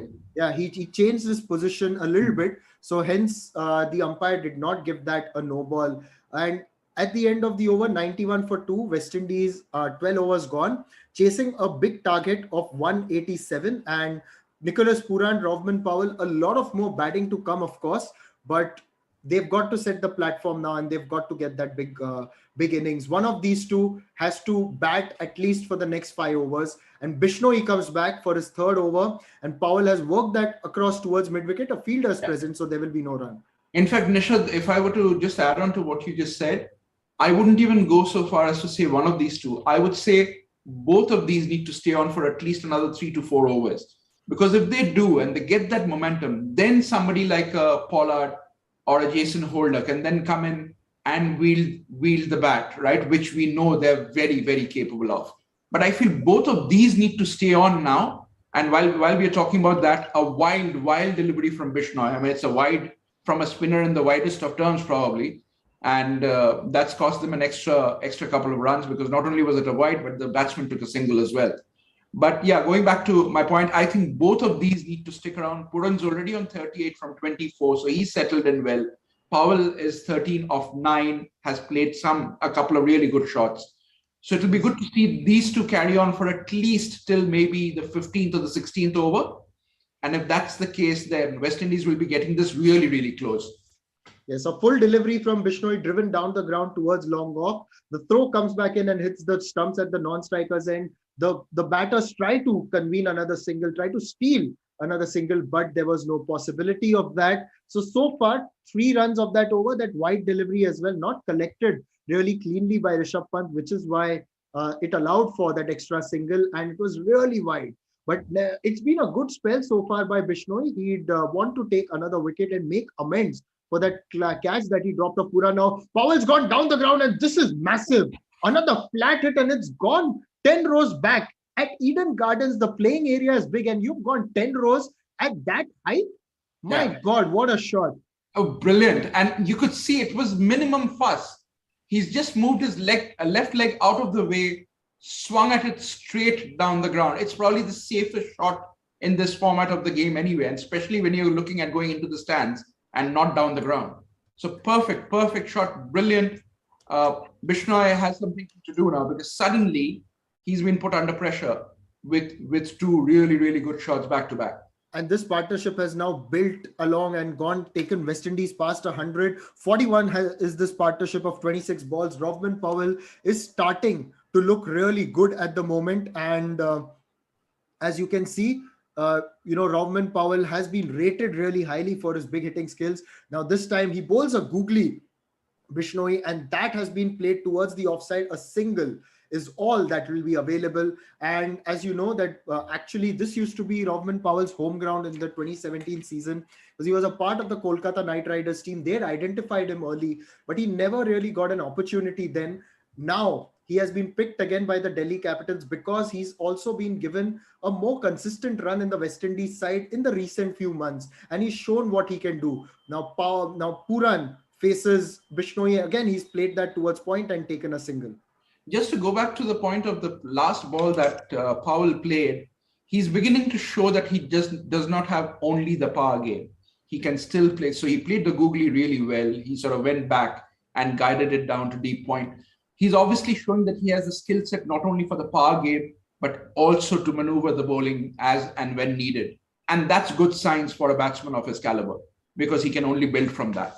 Absolutely. And the last ball of this over coming up, Powell tries to go over long on, but it goes off on the bounce to Surya. And he sort of signals as if, I think it was a googly. So that's the end of the over, 103 for 2 after 13. A very interesting phase here. And I was just looking at a few statements and from the West Indies chairman of selectors, who at the moment is the former legend Desmond Haynes.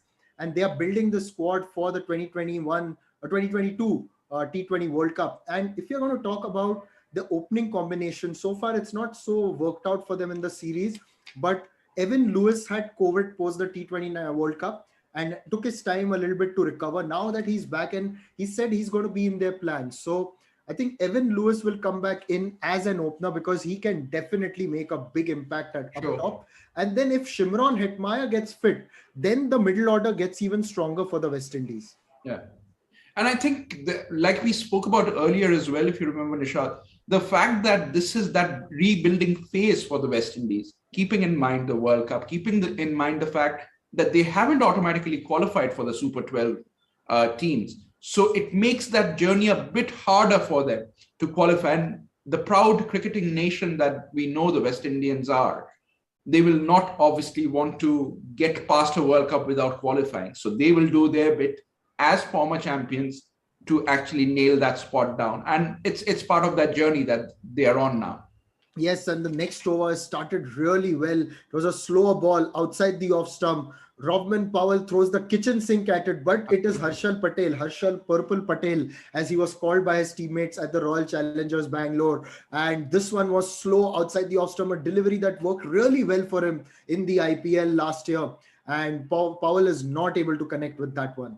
Yeah, and Powell, you were right. Not only the kitchen sink, he probably threw whatever rest of the furniture was there in the house at that ball as well, and it just didn't connect at all. Now in comes Harshal Patel for the second delivery, and Powell smacked it down the ground. It's fielded. It's fielded on the boundary by Ishan Kishan. Just a single.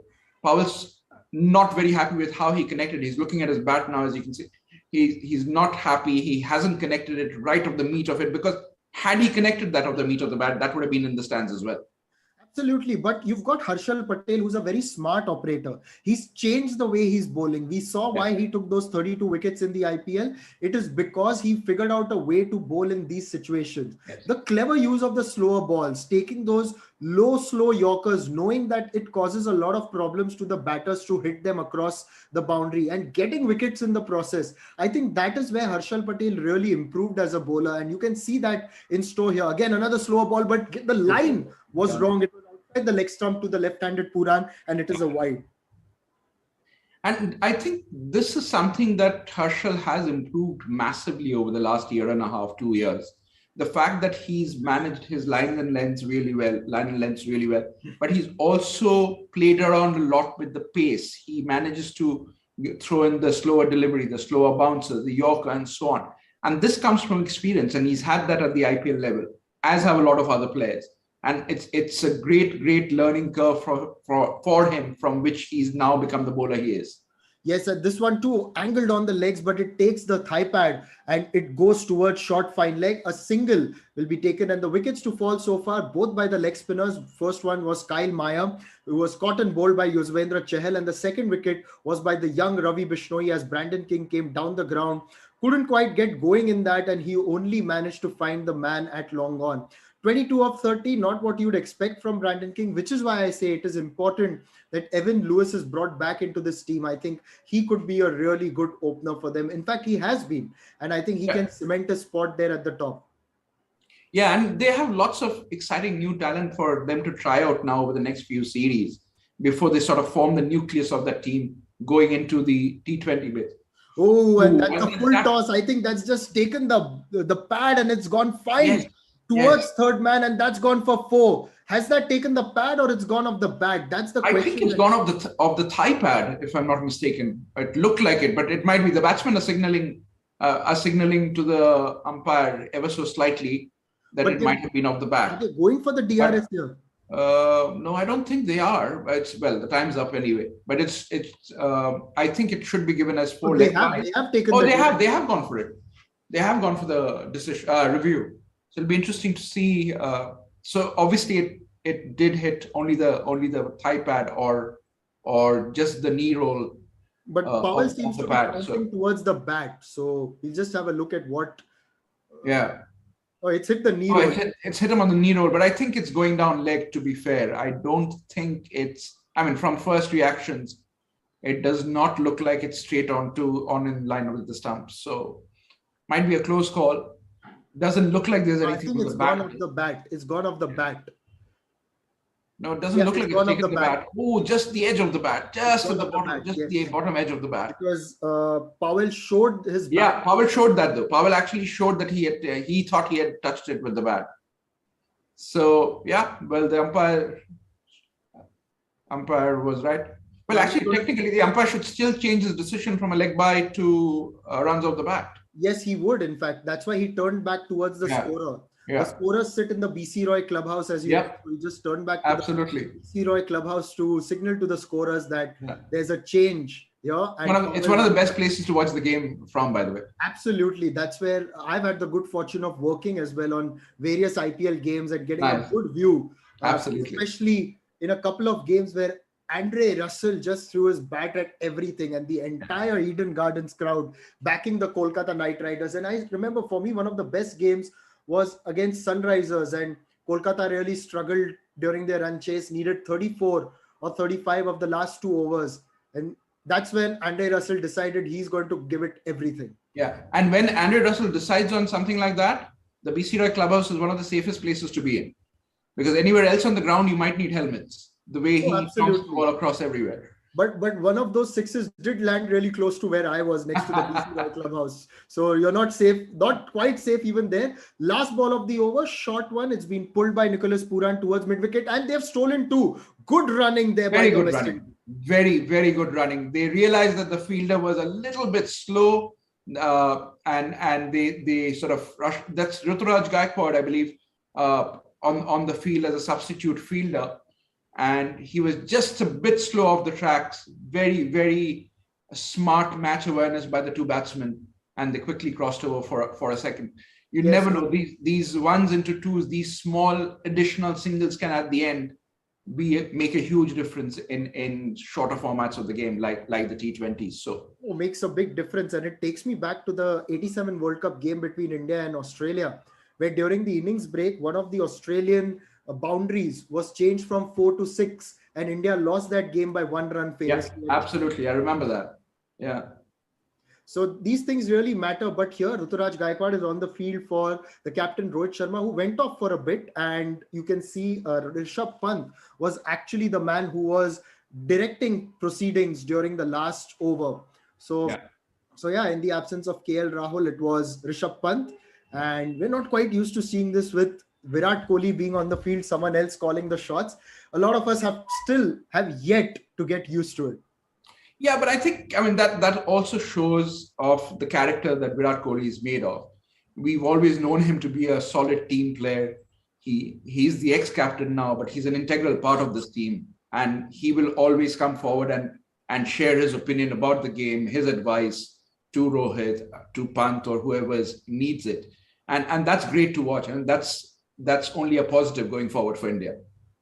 Exactly, exactly. And when you're talking about leading, meanwhile, this has been fielded very well by Virat Kohli. Talking of the man, Bishnoi comes back into the attack. First ball of the over, and Rovman Powell cuts it towards long on, where it's been fielded excellently by Virat Kohli, and he manages to restrict it only to a single.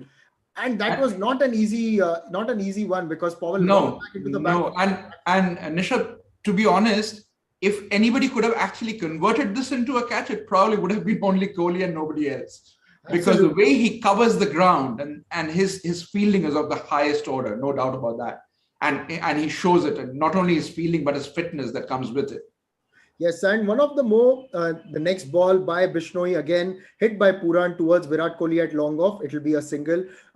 Another concept that I think is really important in cricket, in a team sport like cricket, is leading without titles. You may not have the title of a captain, but you can still be a leader in the group. For example, Sachin Tendulkar never really had the best captaincy records or a captaincy period, but he was a very good leader within the group right until the end of his career, particularly going into the 2011 World Cup. The next ball by Bishnoi, it's been carted by Rovman Powell down the ground for 4. Absolutely. That's probably as flat batted a smash that you can see from a batsman of a spinner. Straight down the ground, no matter how fast Kohli is down at the boundary, that couldn't be stopped. Yes, absolutely. And talking about leading without titles, I think a lot of these senior cricketers, they've got the responsibility because they're seen as these powerful figures in the group, and a lot about the mentorship. So one of Sachin Tendulkar's biggest contributions was the way he mentored the generation that came on next. And I think Virat Kohli will also have a similar role. No, sure, for sure. And you're right. And that's where the leaders sort of leave their mark on the teams, right? Even with or without a title, like you're saying. And it's not just in India. You see it across other formats as well. Way before Sir Viv Richards became captain and Sir Clive Lloyd was captain of the West Indies, from a fielding point of view, from the aggressive batting point of view, Sir Viv was a leader in more ways than one. And he had that nucleus that he used to generate and inspired to become better batsmen and players, right? We've seen it in Australia as well. We've seen it so much in Sri Lanka as well, within Sri Lankan cricket as well over the years, where it wasn't just an Arjuna Ranatunga being captain and leading from the front. Meanwhile, but he had others like boundary Puran rubbing salt on the wounds of Ravi Bishnoi, having dropped him earlier, short outside the off stump, and he's carted it through the covers for 4. 124 for 2, 14.5 overs. India were at a similar stage during their innings. They just lost a lot more wickets. So I think chasing, as I said, I feel it'll go down to the last over. But I think West Indies are now favorites to win this game. West Indies are playing the game very, very smartly. They're running their singles hard. They're taking the loose deliveries and carting them off to the fence. Puran, like we said, is somebody who can turn this game on its head as long as he's around. And the fact that he was dropped, he's going to look at maximizing that chance, which he already is. He's on 47 of 31, has played some really good shots. And suddenly, when you had a target initially, Nishad, about 15, 20, 25 minutes back of 114 runs of 87 deliveries, from that to suddenly have 63 of 30 makes it a lot easier and a lot more gettable from a batting team's point of view. Yes, it does. And just the way these two have approached the innings, that has been fascinating to see. Yeah. After the openers didn't give them the best of starts, I think Brandon King's innings, in fact, may have been counterproductive to their cause, because he consumed 30 deliveries and scored only 22. Never quite got going. So after that, to get that run rate back on track, and they played it very smartly. Of course, a little bit of fortune also for Nicholas Puran, because he was dropped at mid-wicket. But one has to say that he has played it smartly thereafter. Absolutely. And I think that's one of the elements which comes across a lot of the franchise cricket and stuff that we see as well. And when we hear the experts speak, that if you've played, say, 30 deliveries over at the top of the order, then you're expected for the last 10 of those 30 deliveries to have actually accelerated and made that contribution that much more heavyweight or effective. Because otherwise, you're literally just using up deliveries and that puts pressure on the batsman to follow. Yes, and India turning to the experience of Bhuvneshwar Kumar, who starts really well outside the off stump, takes the pace of the ball, and Powell tries to swing across the line, does not connect, and misses, in fact, and that's a dot ball. But Nishad, on Bhuvi's point, Chandresh and I were talking about this earlier as well. Something's just not right, I feel, in the way he's gone about bowling in recent times. His pace is definitely off, which we know has been for a while. The movement, but the swing is not there. That cutting edge factor, which was always there in a Bhuvi innings or a Bhuvi over, somehow is not there. So yes, he has just today, Ritik, though just today, his first 2 overs, there were some encouraging signs because the movement was better today. So one would hope, or India would rather hope, that he builds on this and regains that movement. Yeah, ideally. But then, of course, you'll have the sort of strike bowlers who will be coming back. You know, you have the Bumrah will come back and so on. So that will obviously help take the pressure off him a bit. But Bhuvneshwar Kumar without swing and without pace is more of a liability, in my humble opinion, than an asset to Team India. And that needs to be looked at and managed. Yes. And so far, so good, though, in this over, because the next ball, again, Pooran is only able to manage a single through the offside. So just 2 runs coming off the first 3 balls.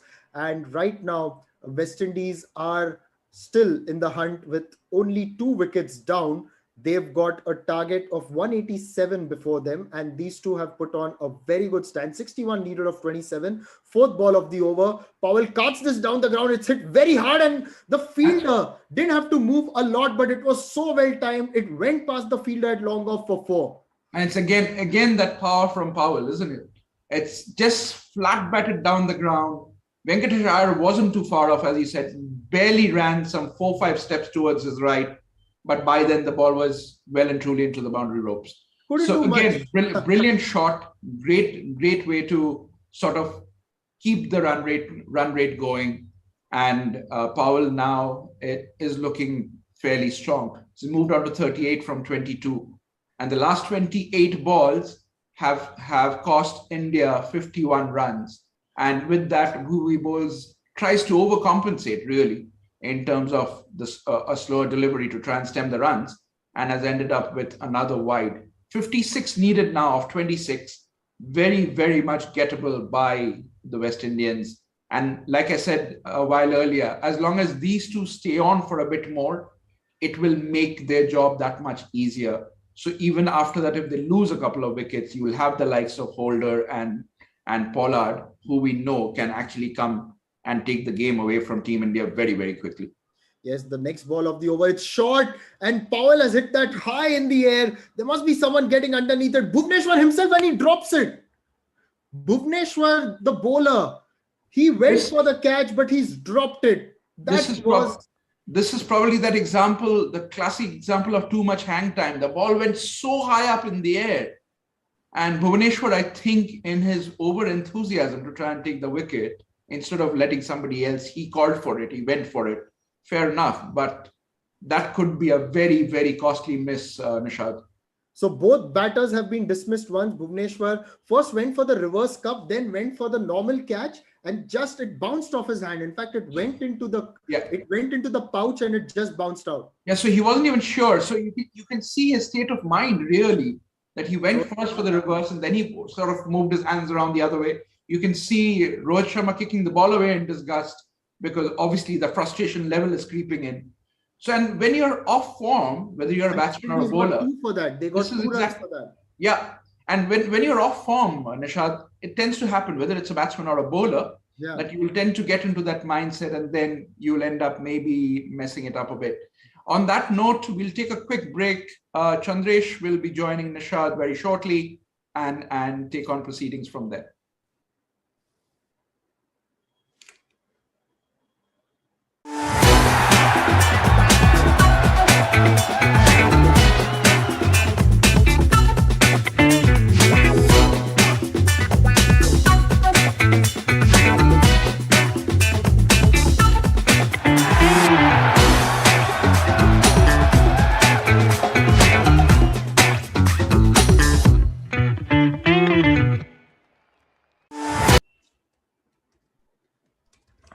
Welcome back to Digital 2 Sports, a joint venture of Channel 2 Group and One Digital Entertainment. Nishad, the match seems to be heading to a final over finish as you had predicted. I think so, and I think it's going to be a victory for the West Indies because just the way that they've really performed so far in this partnership. Now, let us remind our viewers: Digital Two Sports. This is the platform you're watching the Doosra Show on, and you can see all our social media platforms on our handle. And in fact, on our screen, rather, you can see all our handles on our screen. You can follow all of them. Particularly subscribe to our YouTube channel. A new over from Deepak Chahar, a good Yorker to start with, and Powell is only able to dig it out towards long off for a single.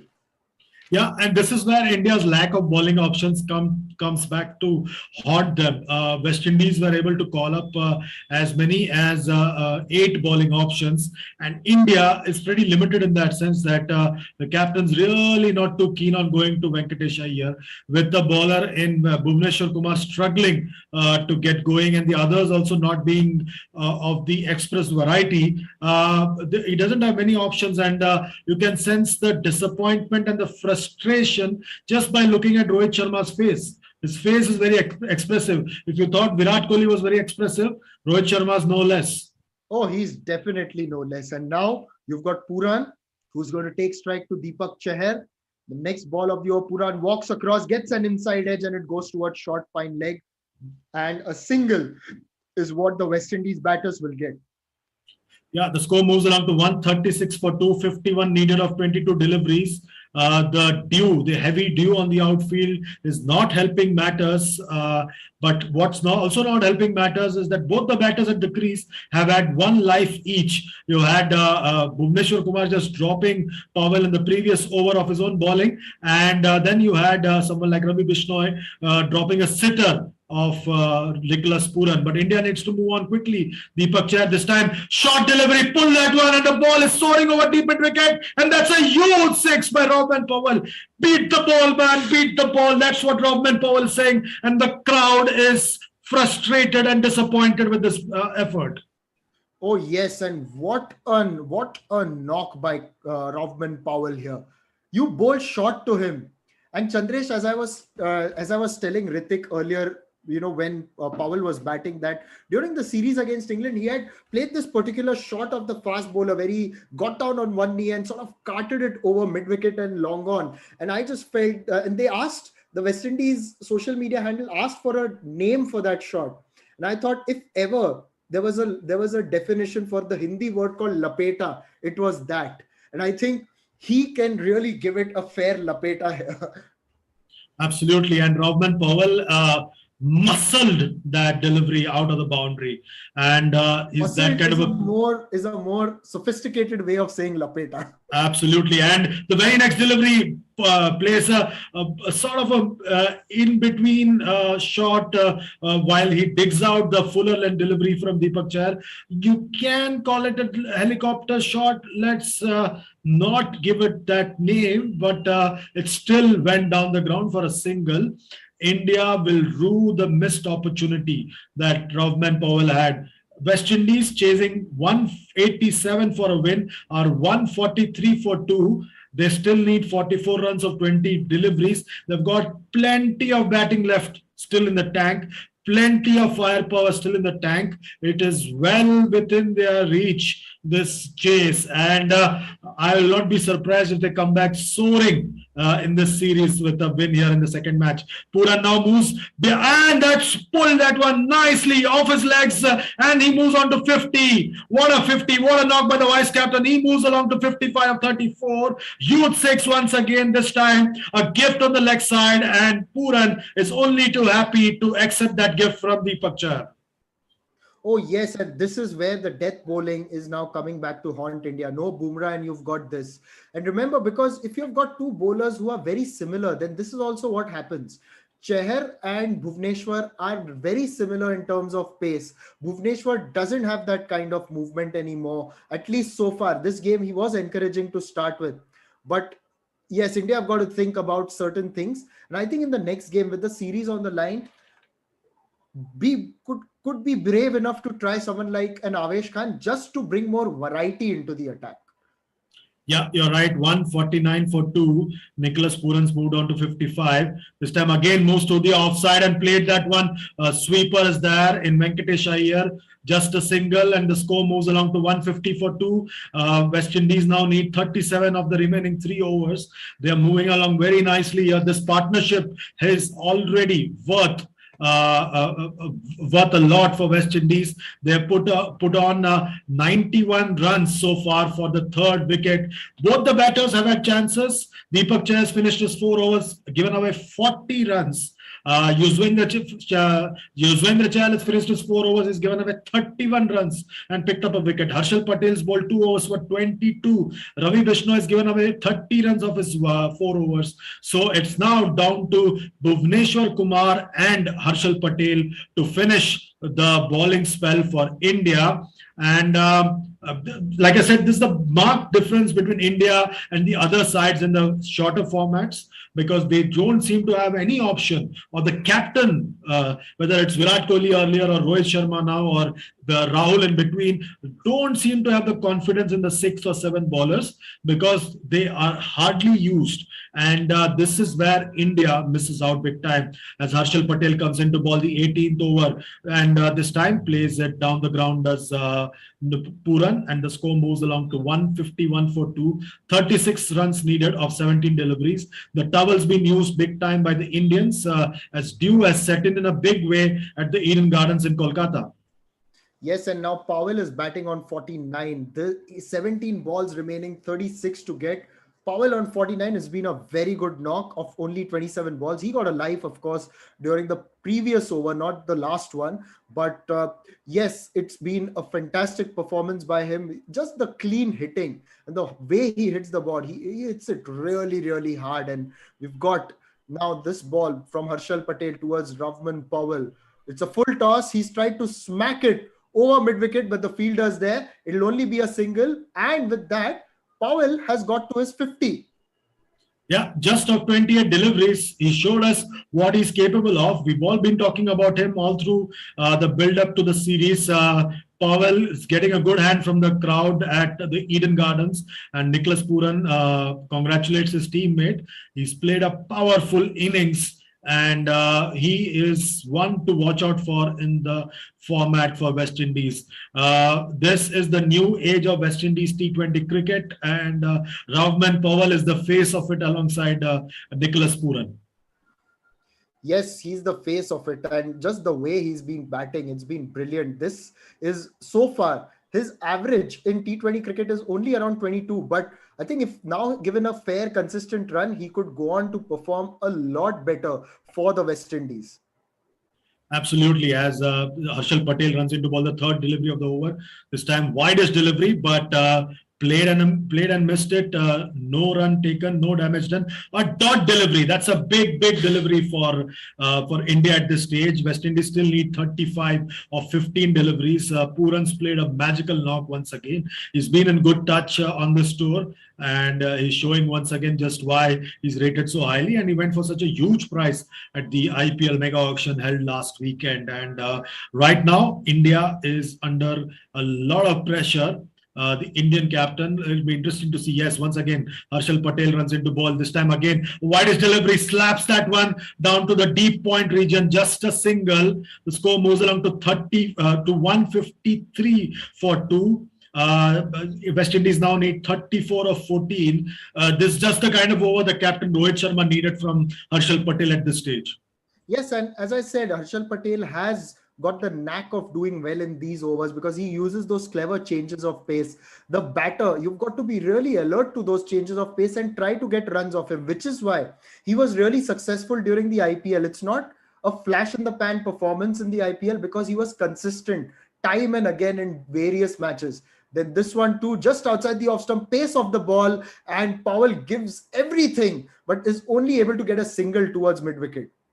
Yeah, Ishan Kishan fielded well at the deep mid-wicket region. You can sense the Indian dugout is on the edge. They can sense that West Indies has finally arrived in India with this chase. And this is just the kind of release that West Indies needed. And Ishan Kishan's fielded well over there. And the reaction by the head coach, Rahul Dravid, sums up the kind of relief that he feels right now. Harshal Patel, final delivery of the 18th over, pulls that one, does Nicholas Puran, but there's a fielder there. No, he just watches the ball goes across the boundary line for a boundary. So a bad delivery to end the over as West Indies finish on 158 for 2 after 18, 29 more runs needed of 2 overs. Yes, and 29 of 2, not going to be not easy, but I think we are in for a thrilling finish. And Harshal, although he bowled that last ball, he didn't finish quite well. Overall, it was a decent over because he didn't concede the runs at a rate that West Indies need. So around 9 or 10 runs, not bad. Of course, he could have finished it a lot better with the last ball, but that's fine. Now, this over is the most crucial. Could we be in for a super over, Nishad? Well, if you're willing to do overtime, yes. I'm always willing to do overtime, Nishad. You know me. Absolutely, anything for the game of cricket. And anything, if we are saying anything for the game of cricket, do subscribe to our channel, Digital 2 Sports, which is a joint venture between One Digital Entertainment and Channel 2 Group. You can follow us across all social media platforms. Here, they are here on your screen. And yes, we've got a lot. There's also a Pakistan Super League game going on where the Karachi Kings are playing the Lahore Qalandars. And for some reason, they've dismissed Fakar Zaman early there, and they're doing better. But meanwhile, the penultimate over has started with West Indies needing 29, and now they'll need 28 because of the first ball from Bhuvneshwar. They have been able to get a single towards mid-wicket. This is a big over, as Nishad said. India would want that Bhuvneshwar Kumar doesn't go for too many in this over, and there's plenty to defend for Harshal Patel. So this partnership's already fetched 100 runs for the third wicket of just 62 deliveries. 52 runs is the contribution of Ravman Powell, and the remaining runs coming from Puran with 6 extras to boot. As Puran on 62 faces up to Bhuvneshwar Kumar. This time once again misses that one. Play and a miss. No damage done, no run taken. More importantly for India, a dot delivery. 28 runs needed of 10 deliveries left in this match. This is going down to the wire, and as Nishad had predicted before the match started, looks like it will finish in the 20th over. Nishad, your predictions once again going to be on the dot. Yes, and 3 or 4 more good deliveries, and India are right in it in terms of just grabbing the game. Right now, West Indies still have got a fair chance. This has been carted by Puran. It's gone high up in the air. The fielder at cover has taken the catch, and it is Bishnoi who's taken a tumbling catch. This was a good catch. He will breathe a sigh of relief. That is the end of Puran's innings, 62 of 41 balls. And West Indies are now 159 for 3 in 18.3 overs. They need 28 of the last 9 balls.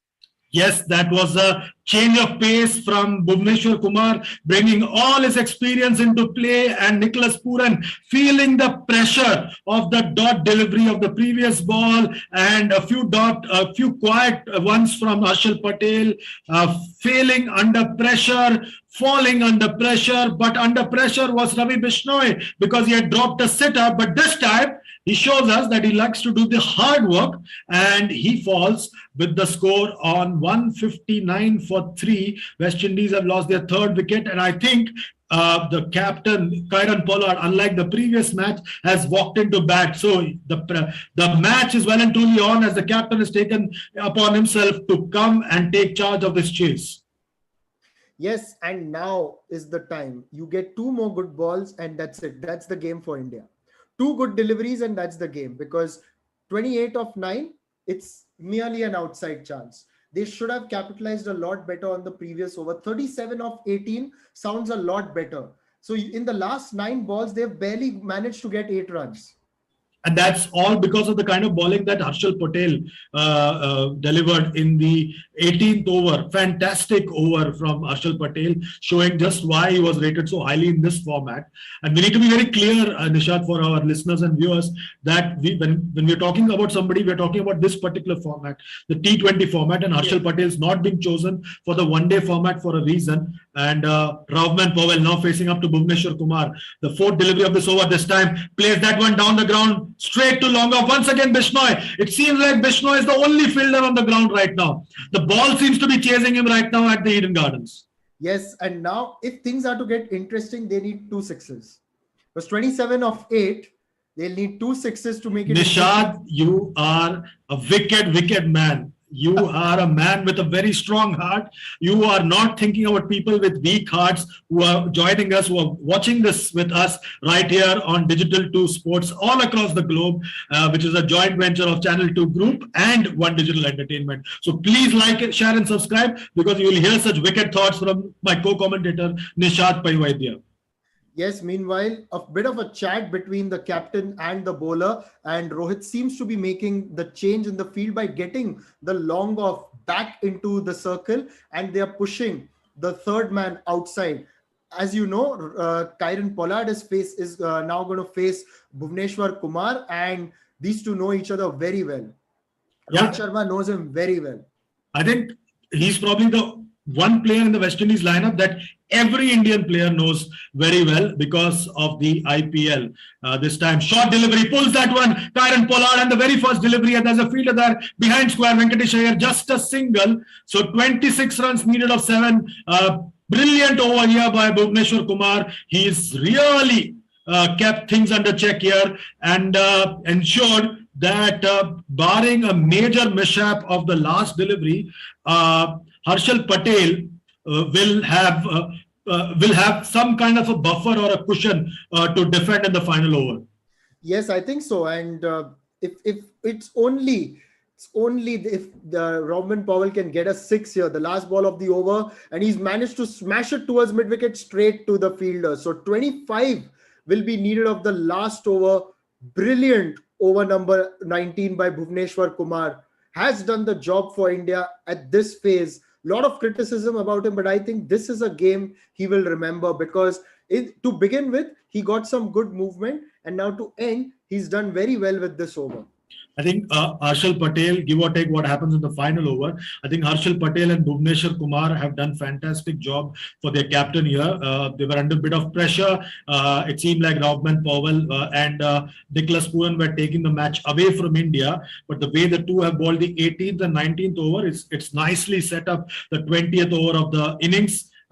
Very nice. And India so far is 1 minute behind the over rate, so they need to be mindful of the over rate as well. As Harshal Patel comes into ball the final over, the first delivery, Ravman Powell on strike. Let's see what happens. Again a foolish delivery, gets just a single. Very well bowled there by Harshal Patel. Hats off to the man from Haryana, or should I say Gujarat, or should I say the man who is from Bangalore. He's got multiple links all over the country. Plus, he has got links to the United States of America. So he's one man with plenty of links to not just within India, but across the globe.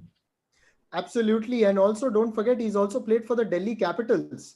So there's a lot. How can I forget? How can I forget that? I can never forget that. Exactly. And once again, we have Harshal Patel coming into ball. 24 runs needed of 5 deliveries that's left. Short fine leg, short third man. Huge pressure on Harshal Patel here. There's a long off in place. There's fielder in cover. And the man on strike is Kieron Pollard, capable of doing anything with the bat when he gets into the groove.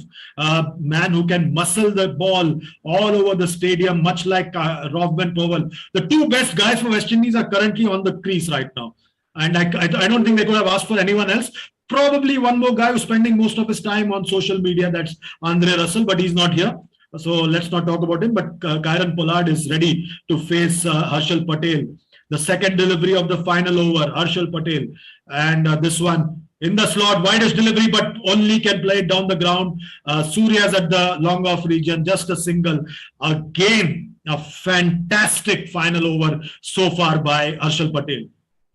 Yes, a fantastic final over here by Harshal Patel so far. And I think it's because India managed to come back during those last 3 overs, which is why they are moving towards a win here. Otherwise, with only 3 wickets lost, West Indies should have gotten there. And the kind of batting we saw from Powell and from Pooran, I think it was their game. Absolutely, Ravman Powell this time plays it down the ground. Is there a fielder there? But it goes over him. That's a six. Finally manages a 6 and now 17 needed of 3. Small matter of repeating it only 3 more times, Chandresh. Oh, who knows what happens? We've had a situation here, right here, at this very ground. 4 sixes in 4 deliveries. Remember the game? Yes, that's what it was. And we remember the name. Yes, I remember the game and name. New father, Carlos Brathwaite, has just had a baby boy. And congratulations to him as Ravman Powell now hoping to repeat the task here that Carlos Brathwaite did all those years ago, 6 years ago.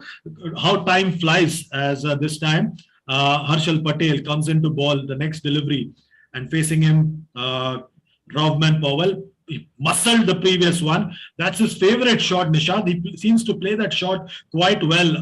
And he usually slaps the ball, but this time it was much straighter. 17 runs needed of 3 deliveries. Powell's on 61 of 34 is showing his power. Let's see what happens with this delivery this time again. Oh, huge one! Huge one over the deep mid-wicket region. A massive 6. Oh, 2 balls, 11 runs. Could there be a twist in the tail here? Chandresh, that has gone into the 3rd tier, not the 2nd tier. We'll tell you what's happened is this is at the BC Roy clubhouse end. That's where the bowling is coming from. And this has gone towards mid-wicket where there are 3 tier stands. The 2nd tier is the corporate boxing and the 3rd tier is where you've got normal stand, and it's gone there. It's that big a hit, this one. That is the power of the man, Ravman Powell. This is the lapeta that I was talking about. Absolutely. Beat the ball, man. That's what they're saying back in West Indies right now. Early in the morning there in the West Indies, they're watching with a lot of intent as Ravman Powell is beating the ball, as they say in West Indies. And lots of traffic police officers right now for India at the Eden Gardens. You have the captain, you have the former captain Virat Kohli, you have senior bowlers, everybody making their move, and everybody's on attention. Let's see what happens. Lots and lots of pressure on Harshal Patel. Remember, just last weekend, he went for a massive sum at the IPL mega auction. It's for bowling under pressure like this that he's got the big sum. Pressure on him. Let's see what happens with the 5th delivery. Ravman Powell once again, this time a foolish delivery, but I can't make the most of it as the ball goes down to long gone. And this is the reason why, ladies and gentlemen, Mr. Harshal Patel has been rated so highly in the T20 format. Just a single. Now West Indies need 10 runs of 1 delivery. You've got to say it's game, set and match India. Absolutely. And he's again back to strength. Bowled that low full toss outside the off stump, which with the pace of the ball. So Ravman Powell really had to get underneath it and cannot. And even if you get underneath it, you really need to have the power because the pace is not coming off the ball. The last ball of this match, and Kieron Pollard merely places it down the ground towards long on. It'll be a single. That is the end of the match as India win by 8 runs, 178 for 3. Nicholas Pooran is left wondering what might have been because that was quite a brilliant partnership between him and Ravman Powell. We've seen a very good T20 international today with India winning in the last over. And I think these two teams have put on quite a show. I thought for the longest time that West Indies will get through this. But Chandresh, I think it's been a phenomenal game. And it also shows us what West Indies are capable of. Absolutely. We finally had a contest on this tour. And all credit to West Indies for giving it a good go. Ravman Powell played a powerful knock, and the Indian players are having a look at the bat as Ravman Powell walks off desolate and disappointed. But he gave a good account of himself.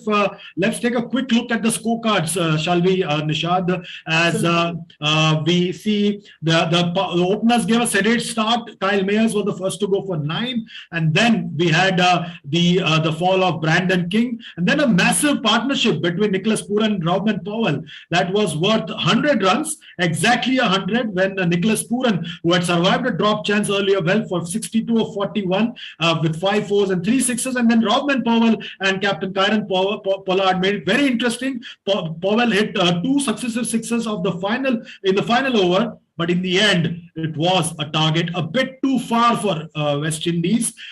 Hats off to the Indian bowlers. Let's take a look at the bowling card for India. Nishad, do you want to take us through the bowling card?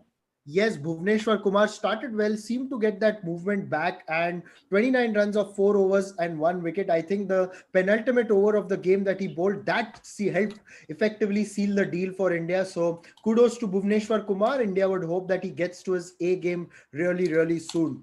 Deepak Chahar, not the best days for him, 40 runs in his 4 overs. Yuzvendra Chahal got India the early breakthrough by dismissing Kyle Mayers. He was brought into the attack in the power play. 4 overs for his 31. Harshal Patel, the figures don't tell the story. 46 runs in 4 overs. You look at it, you feel he may have been expensive, but I think a couple of good overs at the end really helped India get back. And Bishnoi, impressive in this game as well, getting the wicket of Brandon King. 30 runs in his 4 overs, was one of the more economical bowlers today, along with Bhuvneshwar Kumar. Was the man who dropped Nicholas Puran, but then made amends by taking a very good catch later in the innings. So 14 extras, West